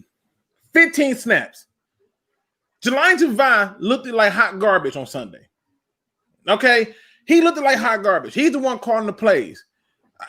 I can go through and name something about everybody. Why are you cutting? I said it Sunday morning. You have to put your best players on the field. Mm-hmm. Period. And Jared Davis, your best linebacker. You want to tell me Jamie Collins your best linebacker? I'll go and show you why he's not. I'll go and show you why he's not through a film. I can show you. You should do a film study doing that. Because you tripping again. Yeah, okay, I'm not convinced about that one. Listen. I'll do the film study. You will come up with another excuse to ask to why. Oh, but see, that's different. The same way, and Andrew not here to defend it. The same way Andrew was trying to tell me that 75-yard run was on Jared Davis, and I said, no, that's Jamie Collins' fault. I can start. Jamie Collins' fault. I can. There go one example right there. I can show you in games where he's just not even giving you effort. He was supposed to cover that gap. He's not even giving you effort. You put your best players on the field. This is the name of the game. When you're cutting people, the only reason I can think of that they will be cutting his snaps is if they are about to trade him. That's the only way I can figure this out. Well, my thing is, if you trading him for what, it better be a D lineman because listen, I don't know what. It's like, why would you? Yeah, but if you're trading him, wouldn't you put his snaps up so you could showcase him a little bit? Listen. Who knows? I don't know what. Maybe he'll get all the tick this week. But he has continuously shown that if you knew him before he came to Detroit, you would get favor, and that's just the reality of it. It boils down to who I knew before I got here. He can go out right now. Right now, he can go out and get Dante Hightower. Right? He'll go and get Dante Hightower, and Dante Hightower will start the next week. Yep. All you got to do is know him before he got here. And to me, the fact that he's not getting any reps, I find funny. I really do. I find it to be funny. I can show you play up. Listen, I ain't got to show you too many plays in the goddamn Bears game. It only took him in all of his career to decide to headbutt the damn referees. Okay? And then it took him to week 2 to show zero effort. Zero effort as he played in that game. Your best linebacker through 2 weeks has been Jared Davis. And that's with minimum snaps. Minimal snaps. All I'm pointing out to y'all is this, that they have to be able to keep that same energy that they had in that Cardinals game where how they utilize the running backs. Let your 2 featured backs be Kerryon, Adrian Peterson, and sprinkle in a little bit of DeAndre Swift. Yeah. I have a question. I have a question. What is Ty Johnson's role on this team? No, he's a backup, Jim. He is a backup. Yeah, but he's a backup. Why he's would he play? He's in a case of emergency. You break the glass. Yep. If you lose a running back. Right, he's a backup. Yeah, but my question is, why do you spend a draft pick on Huntley and then keep Ty Johnson just to not use him? I don't understand. Hey man, wow. Hey. Listen, no. that's why Glover Quinn. That's why Bob Quinn got to go. Your decisions are catching up to you. Yep. You moved on. I don't care what nobody say, but Bradley and Nate, I don't care if he playing trash right now. I don't care if he hot garbage. He sound better than no Jason Hutler. Exactly. Hold on. Forget the Bradley and Nate pick for a minute. Forget even that. A linebacker, man. There were still good D tackles on the board that would have helped us. Like I think Lynch was still on the board at that point. Yeah, he was, and now he's on the Vikings. Yeah, he was. But all right, I'm gonna move on to one more question, and then we'll start taking questions. I got a lot of them here. So I talked about how I felt like I watched the Saints get exposed with the tight ends a lot. And it's simple as this. Do you think the Lions will continue to target the tight ends more just like they did last week? Because I can't remember the last time we've seen two tight ends have a good game in the same game. And guess what? They both can catch the ball. Oh my gosh. Yeah, weep. But all right, man. Jim, what's your thoughts on this? Well, I think we'll target Hawkinson. I don't know about Jesse James. We'll see how that goes. But, yeah, I think Hawkinson could have a big game in this game. Absolutely. But I still think I'm going to go back to that. And I know everybody's pushing back on it, but I still think the run game is the most important thing in this game. I really do. And just keeping the ball out of their hands, just keeping the ball out of that offense's hands, it helps us a ton. I do think Hawkinson could have a big game. I don't know about Jesse James. He doesn't do enough for me to know what he's capable of even right now. And when Jesse James come with this $160, he gonna be like, bruh, yeah, y'all need to put me on the milk carton because everybody found me. $160? You mean he's going to the concession stand with that money? Oh. Yes.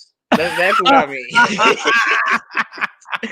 All right, real man. What's your thoughts? Will they target the tight ends this week? And I mainly brought up this question because I know the Lions, and Jim said this earlier. There, y'all listening, so I know y'all listening. Watch the Green Bay tape, expose them with those tight ends. But what do you think they're gonna do, man? Look, they better be targeting these tight ends. That's all I gotta say. Like look, a year ago, we spent $22 million on Jesse James and then brought in TJ Hawkinson with the 8th overall pick. Who the hell drafts a tight end in the top 10? I don't know, okay? But the Lions have done it 2 times in the past few years, okay? It really irritates me. But the point is you're spending so much capital on these tight ends. They need to be game changing. Can I jump in for a minute, just for a minute? The Lions ain't the only one to get a tight end in the top 10. The 49ers did it. Didn't nobody score them for it, but you probably would have, because you probably would have said that they shouldn't. Teams have taken tight ends in the top 10 before. This is nothing new. And the thing isn't about if the person was taken in that position. You got to still keep in mind, right now, you can keep saying that, but right now, you're happy with what you see from that pick. Am I right or wrong? I'm happy with what he's bringing to the table. I've always been happy with what TJ Hawkinson brings to the table. Then the pick is right. I'm not happy with the way they're using him based on him being the 8th overall pick. And what are you referring to, George Kittle? No, I'm referring. Then who are you referring to when you say the 49ers picked? Are you saying Vernon Davis over a decade ago? Yes, okay, great. And guess what? That was a dumbass pick when they picked it. But guess what? It panned out that he ended up being a Hall of Famer. And if TJ Hawkinson becomes a Hall of Famer, it'll be a great pick. But guess what? He ain't looking like a Hall of Famer because he's not getting the looks. He's not getting the production because he's not getting the targets because we have too many damn weapons. And guess what? We were a great offense before we got TJ Hawkinson, and we're a great offense after we got TJ Hawkinson. So really, are these tight ends that we spent so much capital on, draft capital and money capital, are they breaking the game? Are they game changing? No, they're not. 100%. Okay. We lose the last week's game without a tight end. You said our offense has been great. Bro, the tight ends have been the Achilles heel and has lost us so many football games. Like, do I need to rehash and like refresh your memory? Like, and even before Brown, when we had Pettigrew, right? He like Luke Stockton, whatever his name is. He like him. He thought Luke was lit. No, the tight ends have had a huge effect on our offense. Like, if we didn't have them, we certainly wouldn't have any chance of winning games or even being close. Come on, man. What are you even talking about? We hardly used TJ Hawkinson last year or Jesse James. And when Stafford was in, we were a top 5 offense. Right or wrong? What's TJ Hawkinson playing? TJ Hawkinson performed in one game. We didn't use him. We didn't use him hardly at all after that first game against Arizona. Yeah, but that's because they shaded coverage, and that opens up other players. Like, that's what helps. Like, Arizona, I mean, they put so much coverage to TJ Way, and that opened up other players. That is not just the stats. Like, so when we had Pettigrew, listen. Okay. The fact that TJ Hawkinson can literally lead block for DeAndre Swift, that's why you select him. Ebron not doing it ever in his life, and none of our other like tight ends that we drafted are doing that. It's not just the reception, it's the coverage he demands, it's the amount of plays, it's the blocking, it's everything. The red zone threat. If we didn't have our tight ends, our team would be even in more trouble. And that's how it was before we got a running game. Our team only looked not true. Okay because we running the football. Before Carry-On, we didn't have a chance of running the football. And whenever we really needed something, our tight ends failed us. And that's facts. That's not true. When we had Brandon Pettigrew and Joe Fourier, those weren't, Brandon Pettigrew was a first-round pick, don't get me wrong, but he wasn't a top 10 pick, and we weren't even using him like a first-round pick. We weren't really using him in the passing game as much, and when we did, he was dropping the passes, so we were hardly really utilizing him. We called him Drop-A-Grew, and we were still a top 5 offense. So I don't buy it at all. With Stafford, we are a brilliant top 5 offense, man. Okay, dog. All right, I don't know what to tell you. Go look like at what year you want to tell me we was a top 5 offense with Pettigrew? Just give me the year and I'll prove you wrong right now. We wasn't a top 5 offense. All right, let me look it up. Exactly. Like that's never happened, bro. That's never happened. But all that's right. also when we had Everybody Calvin answer this Johnson question then too. Yeah. Yeah. You know, like when you got Calvin Johnson, Kenny Golladay, of course it makes your tight ends look like scrubs. But without them, our team falls apart completely. I just meant if we had a top 5 offense, it could be because we had to take Calvin Johnson as well. I mean, possibly. Yeah, I mean, it wouldn't hurt. What do you have? 1,900 yards, but we won 4 games. Oh, yeah. But all right, man. This is the last question, and then I'm gonna throw it to the people in the chat. And it's simple. We should be able to knock this out pretty quickly. Did the defense improve, or did they just have a good fluke game? And I'm gonna start with you, Luke. They improved. Listen, you don't go from over 81% man coverage to almost a damn balanced defense, generate turnovers, able to get pressure, rushing 4 consistently, and we can't say it's not an improvement. There was a lot of much of the same stuff going on. Make no mistake about it. There's a lot of that happening. However, those small changes to me are improvement that I can see in hard numbers. Like I can't overlook what the hard numbers tell me, and I can't overlook what my eyes saw. If you go back to our post-game show on Sunday, I was shocked that I saw zone so much. Like I was like, did I really see that? And it was happening on crucial downs.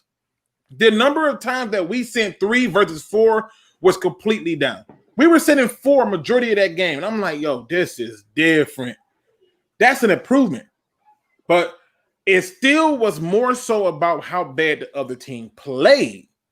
And to me, the other team they got away from their game plan of running the ball. And I knew that they were going to try to feature the quarterback because they're trying to make him be in the MVP race with Russell Wilson. That's a pipe dream. And they failed. And the reality is this. Even in their approach to try to attack this defense, they would have been successful if they just kept the ball on the ground.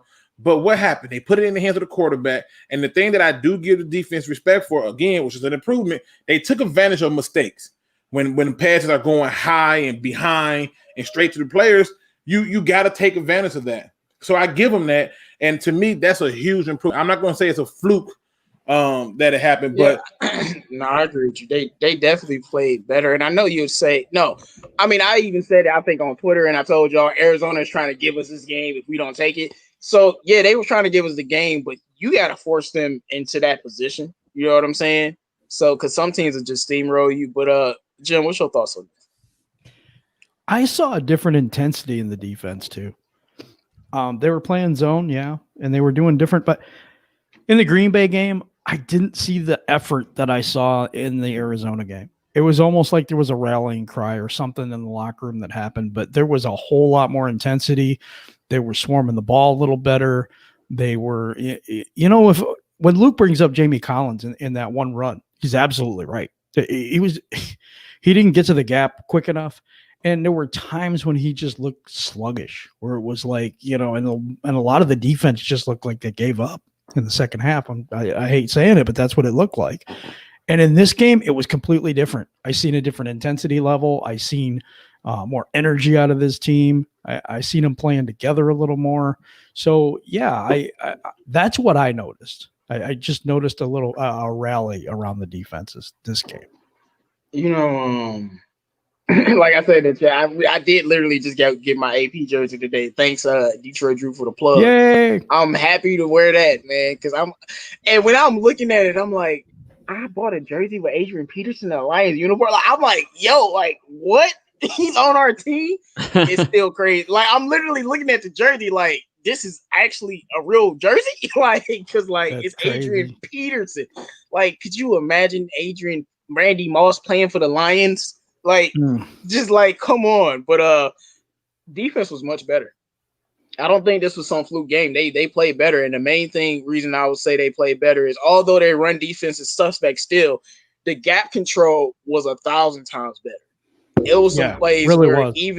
even if Kyler Murray completed the pass and they were doing a type of fake, you know, the gap control, like it was this one play where the gap control was perfect. They were in every single gap, and we stopped them on that play because to me the fundamentals were better. We dropped interceptions against Trubisky. Trubumsky, my fault. I mispronounced his name. Yeah, you mispronounced his name. Yeah, we dropped it against Trubumsky. Make the play. It's very fundamental. Catch the football when it's in your hands, Justin Coleman. I know you're on IR. But so it's simple as that. And the pressure is still inconsistent, but it got there and bothered Kyler Murray sometimes. It's definitely extremely inconsistent. So they were bad. They went from, completely no pressure to just inconsistent pressure that isn't special. Not saying I like it, I'm not condoning it, but it was better. That's what I'm saying. And I knew the team was going to fight harder, and they showed it. And I do believe players played better, and they were put in positions to be successful. Playing zone against this team. Like, you play man, you're going to get killed. But, Real, what's your thoughts on this, man? All right. Look, I'm not going to dwell too much on this because, we have a topic to discuss, but I do have to defend myself because you asked me to bring up the stats. So, listen. So, I was talking out of pocket when I was talking about Brandon Pettigrew. I'm not gonna lie there. but okay, I will say this though, guys. 2011 to 2014, we had Eric Ebron. I don't think any of us would admit that we had good enough production out of our tight end room when we had Ebron, right? Okay. So during that time, we ranked within the top 10 all 4 of those years of offense ranking. This is according to Pro Football Reference. And 3 of those 4 years, we ranked within the top 5 of offensive ranking. Okay. And that's without tight end production. And that's without Ebron blocking or whatever you want to say. Okay. So listen. And then right now with Hawkinson with us, we're ranked 28th out of 32 in 2019. And in 2020, 24th so far. So look, man, all I'm your saying numbers is, are so scary. Real. Like, I'm about to be like, are you talking about passing? Listen, your numbers are so scared, and I'm gonna tell you why your numbers are scared. Your numbers are scared because one, Ebron dropped a whole lot of passes. Let's get that out the way. He probably had more drops than he had catches here in Detroit, so we can't act like that's the case. 2, because we couldn't depend on the tight end when Ebron was here, they had to force feed the ball to the other receivers.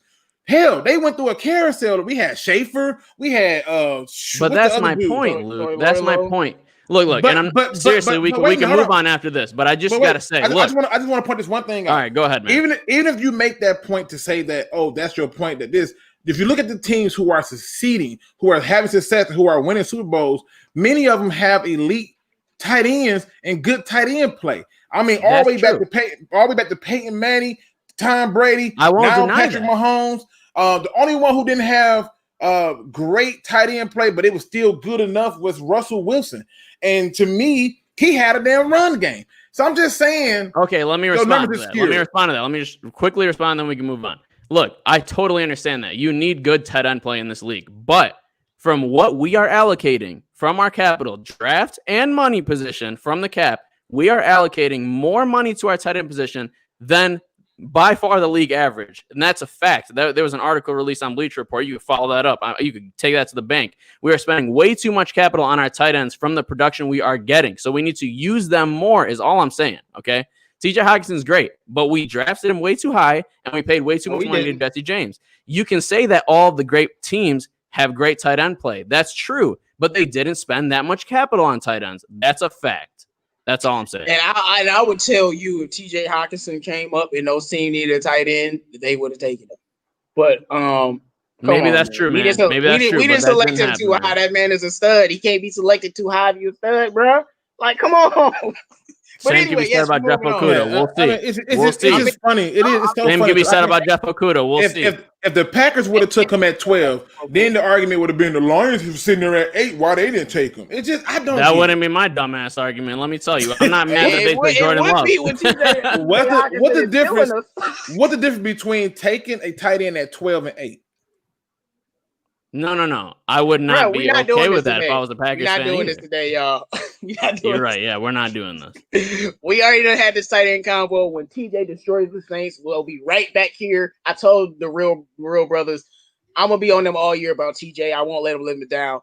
And I just want to say we invested all that capital into them, and we won the game because of our tight ends last game. So hey, the question was, should we continue to use our tight ends? I said yes. I don't know what you're mad about. I don't know what you're mad about. I don't know what you're mad about. I said we better be using these damn tight ends. We paying them so much damn money, and you're mad about it. You trying to defend your TJ Hockenson takes. You trying to defend your TJ Hockenson takes. Oh, we don't really need. He ain't even really doing that. Like, what you talking about? And not for that much money. I'll say that. Real is hilarious, man. Real say, hey, I said we need to. What are you mad about? What you mad about? Man, look, I'm just gonna go to the chat. Real, look, yes or no? Did our defense have a good game, or was it a fluke? So I can move on to the chat. They had a good game, but they just got to continue it. That's it. All right, man. Y'all drop y'all questions in the chat. Make sure all the questions is about TJ Hockenson so we can continue this. But all right, guys, make sure you drop your question in the chat. Oh my goodness, man. But I did want to say, Lions, man, like I said, I go into every game without emotion. So I don't expect nothing from y'all this week, but it would be nice if y'all showed up. A great one, Mike. Will Okudah get another pick? Are you specifying what time? But yes, I predicted him at 3 career picks. Yeah. Now I predicted him at 3 picks this season, I think. What about you, Luke? Would he get another one? Say that one more time for me. I'm sorry. Will Okudah get another interception? Oh yeah, hands down. I mean, listen. We got to still play. Let me say, we got to still play Jacksonville. I can see it happening there. I mean, we got some people that we still got to play the Panthers. So, yeah, he'll be able to get another one. I mean, listen, interceptions is cool. I get it. But right now, most teams have been kind of going at him. And he has not responded just yet. But, again, it's too early to do it. But, yes, I suspect that he will get another interception. Man, I mean, he been getting cooked, but I'll be hard on him if he wasn't going against these receivers without help.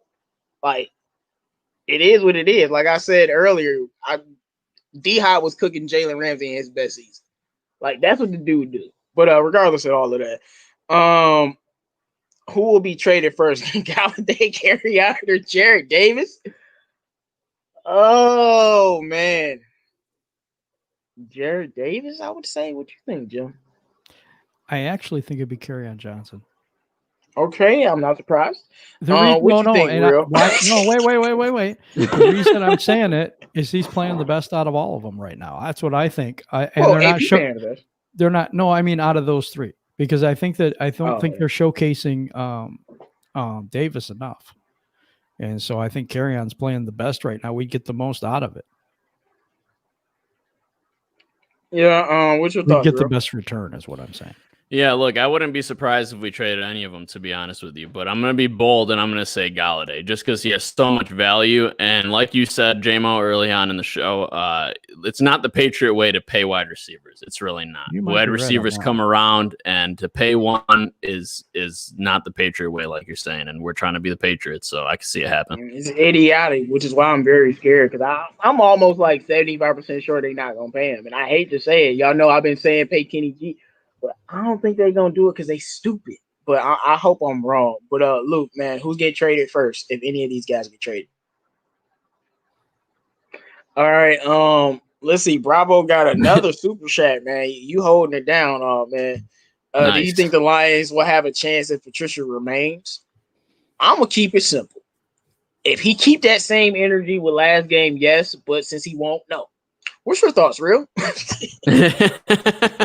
Look, I've been a defender, obviously on here, some of us have been defending Patricia from this offseason because we wanted to know what he would do this season. And it's been an utter disappointment just because, you know, you come into week 1 and that's a must-win game and you blow that lead. So to me, the season's already done, you know? So, you know, that's my problem. I think that the season's already done because of the probability of making the playoffs after starting 0-2 against 2 divisional opponents. It's highly probable we're going to miss the playoffs. So to me, it's already a done deal. But if somehow he wins the division or something like that, then I don't think we could say that the Lions are doomed if Patricia stays. I don't think that. If we win the division, we won the division. It's the first time we won the division ever. And that's an accomplishment no matter what. I believe 31 teams have still made the playoffs at the starting 0-2. Your chances are sucky at the 0-2. They're really bad at the 0-3, and 0-4 just chalk it up. We made the playoffs one time after starting off 1-3, so it's possible. There you go. But 1-3. He said 0-2. So I was just saying. No, 0-2 is 0-3 is a death sentence, but 0-2 is just as bad. Yeah, but I think listen, I feel like this dude's like a terrible infection that you can't kill with antibiotics. Like this guy got to go. I'm sorry. I don't see how he could do anything other than win a Super Bowl that would make me feel better about him, because Dick Vermeil won Super Bowl his 3rd year after being sucky, which, by the way, he still had more wins than Matt Patricia in his first 2. And then even go down to Jimmy Johnson. He won Super Bowl his 3rd year. I mean, hell, Wayne Fontes didn't win Super Bowl, but he at least made it to an NFC championship game. I just don't know, we can't keep this dude. There's no way to keep. He has to win a Super Bowl. The reason that Dick Vermeil defended him is because he was like, I won it in my 3rd year. If we're not winning the Super Bowl, what are we talking about here?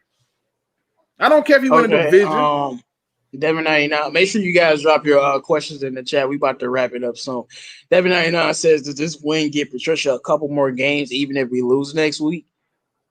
I really don't know. Like, I hope he fired if we lose, of course. I don't. I want him to come to the end of the season. I think they keep him. Yeah, keep it to the end of the season. Listen, y'all don't get it. No, I don't want to keep him to no end of no damn. I'm gonna tell you why. About my team. I'm gonna tell you why. Listen, I care too, but I'm gonna tell you why you want to keep him to the end of the season.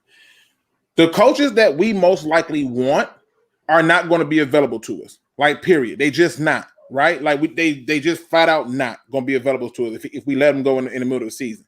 But if you wait till the season is over with, then you get your plethora, whether it be college coaches, whether it be coordinators or whatever. You have that because at the end of the season, most of the teams who didn't make the playoffs are out. By the time we get to the divisional round, those teams are out. And then the best part of all of that is before we even get to the Super Bowl, all the college games are done. So that means you can now interview those coaches while other teams are still doing the playoffs, because we probably ain't going to make it. But those other teams are going to be in the playoffs doing it, and you can interview some of them college coaches because you got them there. But if you fire him now, and then for some reason, whoever you name interim head coach, more likely going to be Darrell Bevell, and Darrell Bevell rattle off a bunch of wins, which is what I want them to do, which is I want them to win. Most of those college coaches are going to be looking and saying, I want to start off with a better canvas. And I don't think you're going to be able to do that. So to me, let him finish his 3rd year out. He's already here. At this point, just bear it and deal with it. I mean, unless he just go back on another 11-game losing streak, just deal with it. Top tier says, man, just hire Doc Rivers. You tripping, dog. Doc Rivers. If you don't know what that is, that's a basketball coach. Yeah, it's a basketball coach.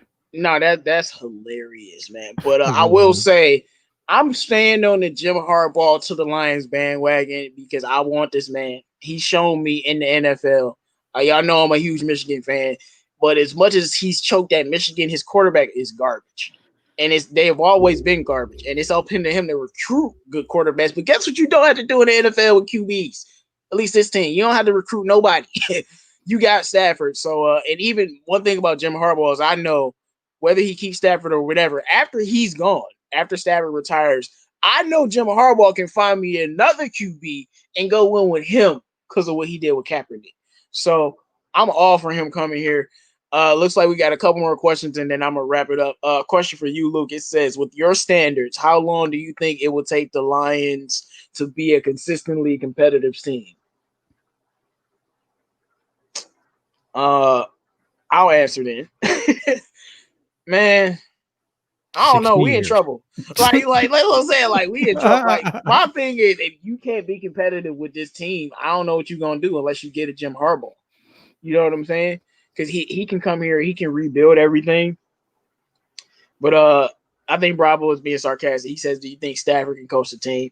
I wish he did call all the plays. Then we can blame him for everything or give him credit for everything. No J-Mo, how realistic do you think it is to get Jim Harbaugh at the end of the season? I'm telling you, and I've said this with a lot of situations, a lot of teams. There is no he don't want to come. You have to go out and get people. You know what I mean?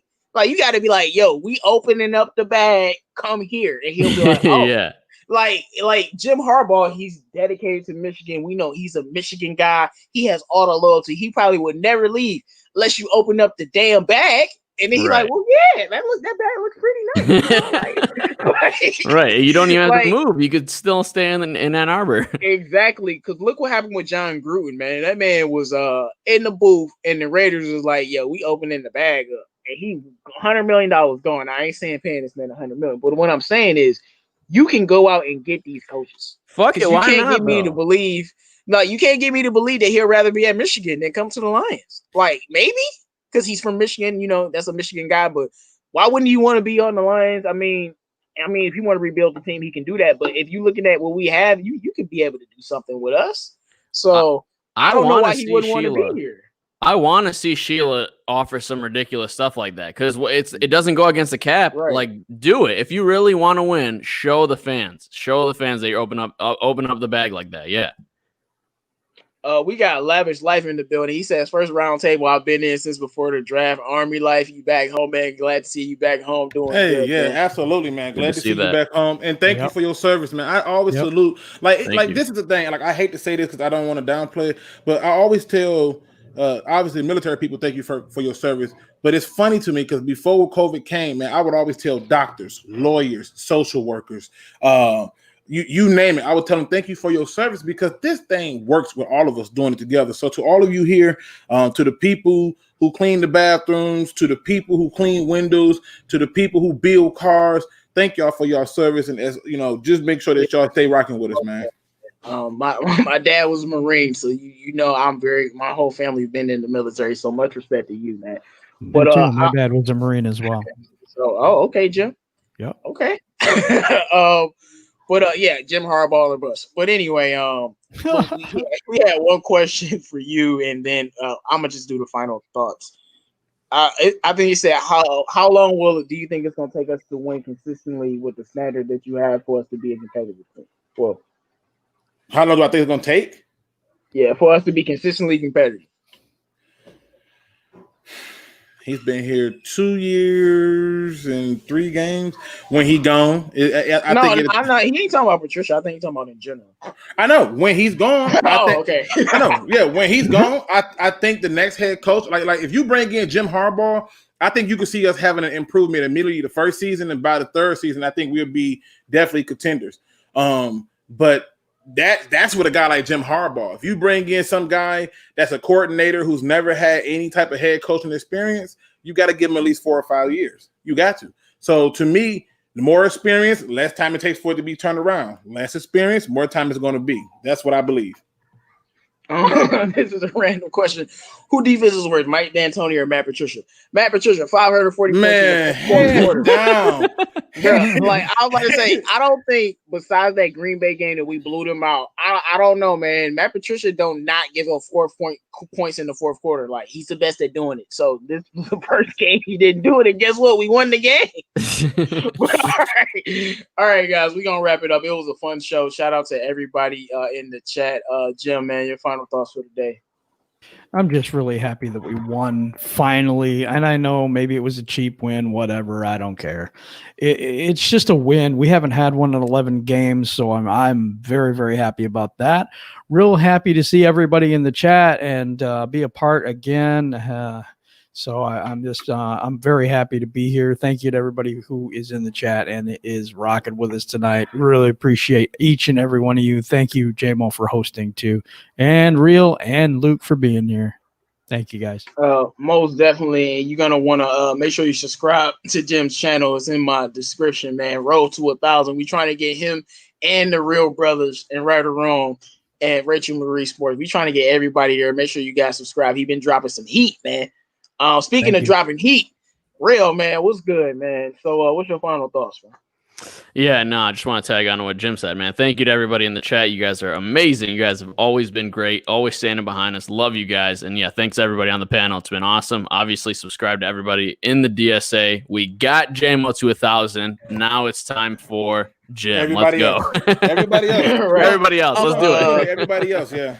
It looks like Top Tier came in here late, and I do want to answer this question because I think people have different philosophies. Would I want an offensive-minded head coach or defensive? Offensive. Harbaugh is an offensive guy, but I just want an offensive head coach because it seems like the league is going towards that. And the thing about offensive head coaches is if you find a great defensive coordinator, you're good because you run the offense and you're supposed to be good at your job. It's simple as that.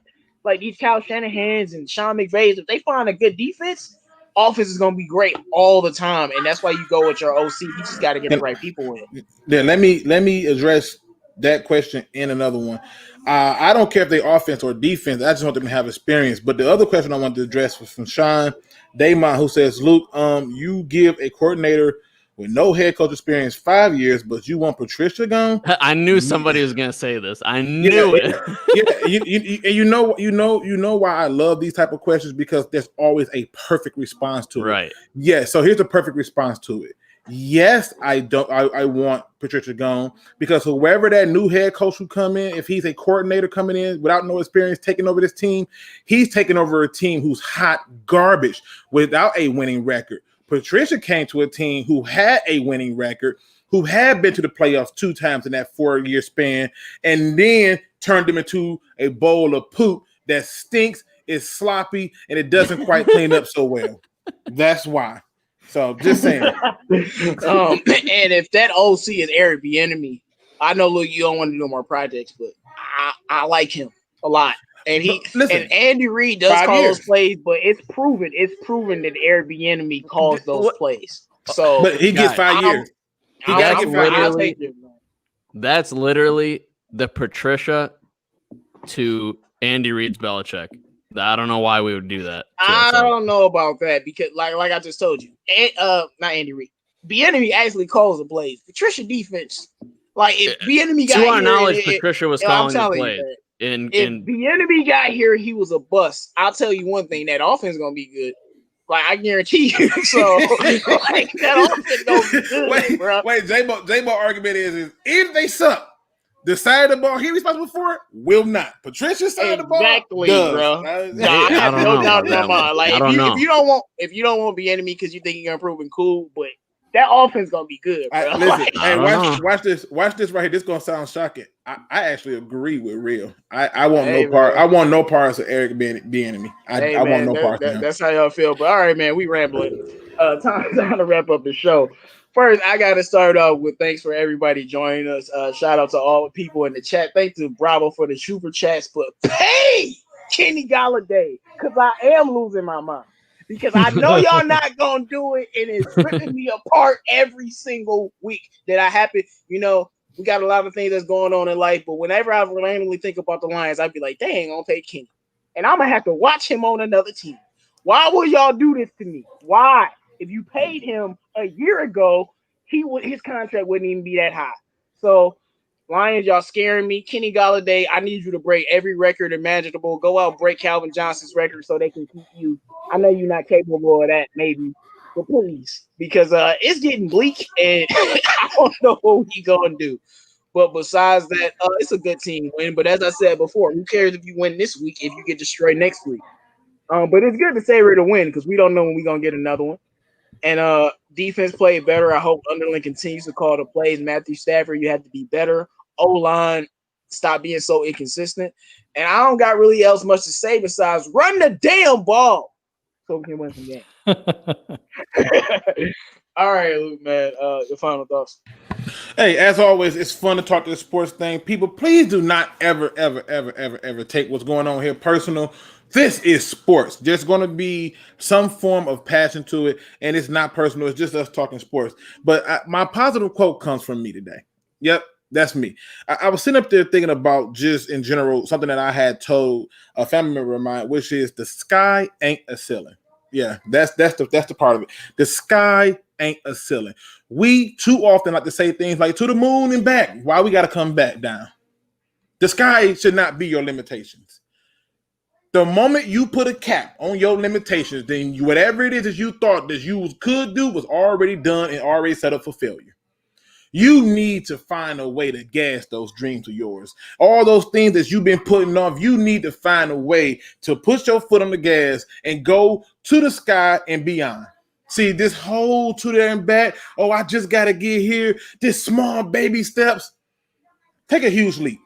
Take a moment to accept that your ability to guide yourself in the right direction is yours and yours alone. The sky ain't a ceiling, people, so don't make it your cap. With that being said, ladies and gentlemen, please make sure you subscribe to all the members of the DSA. And as always, don't be no chump. Please do your research. And Matt Patricia or you his little people, I know y'all listen, so pay Kenny Galladay. What's wrong with y'all, dog?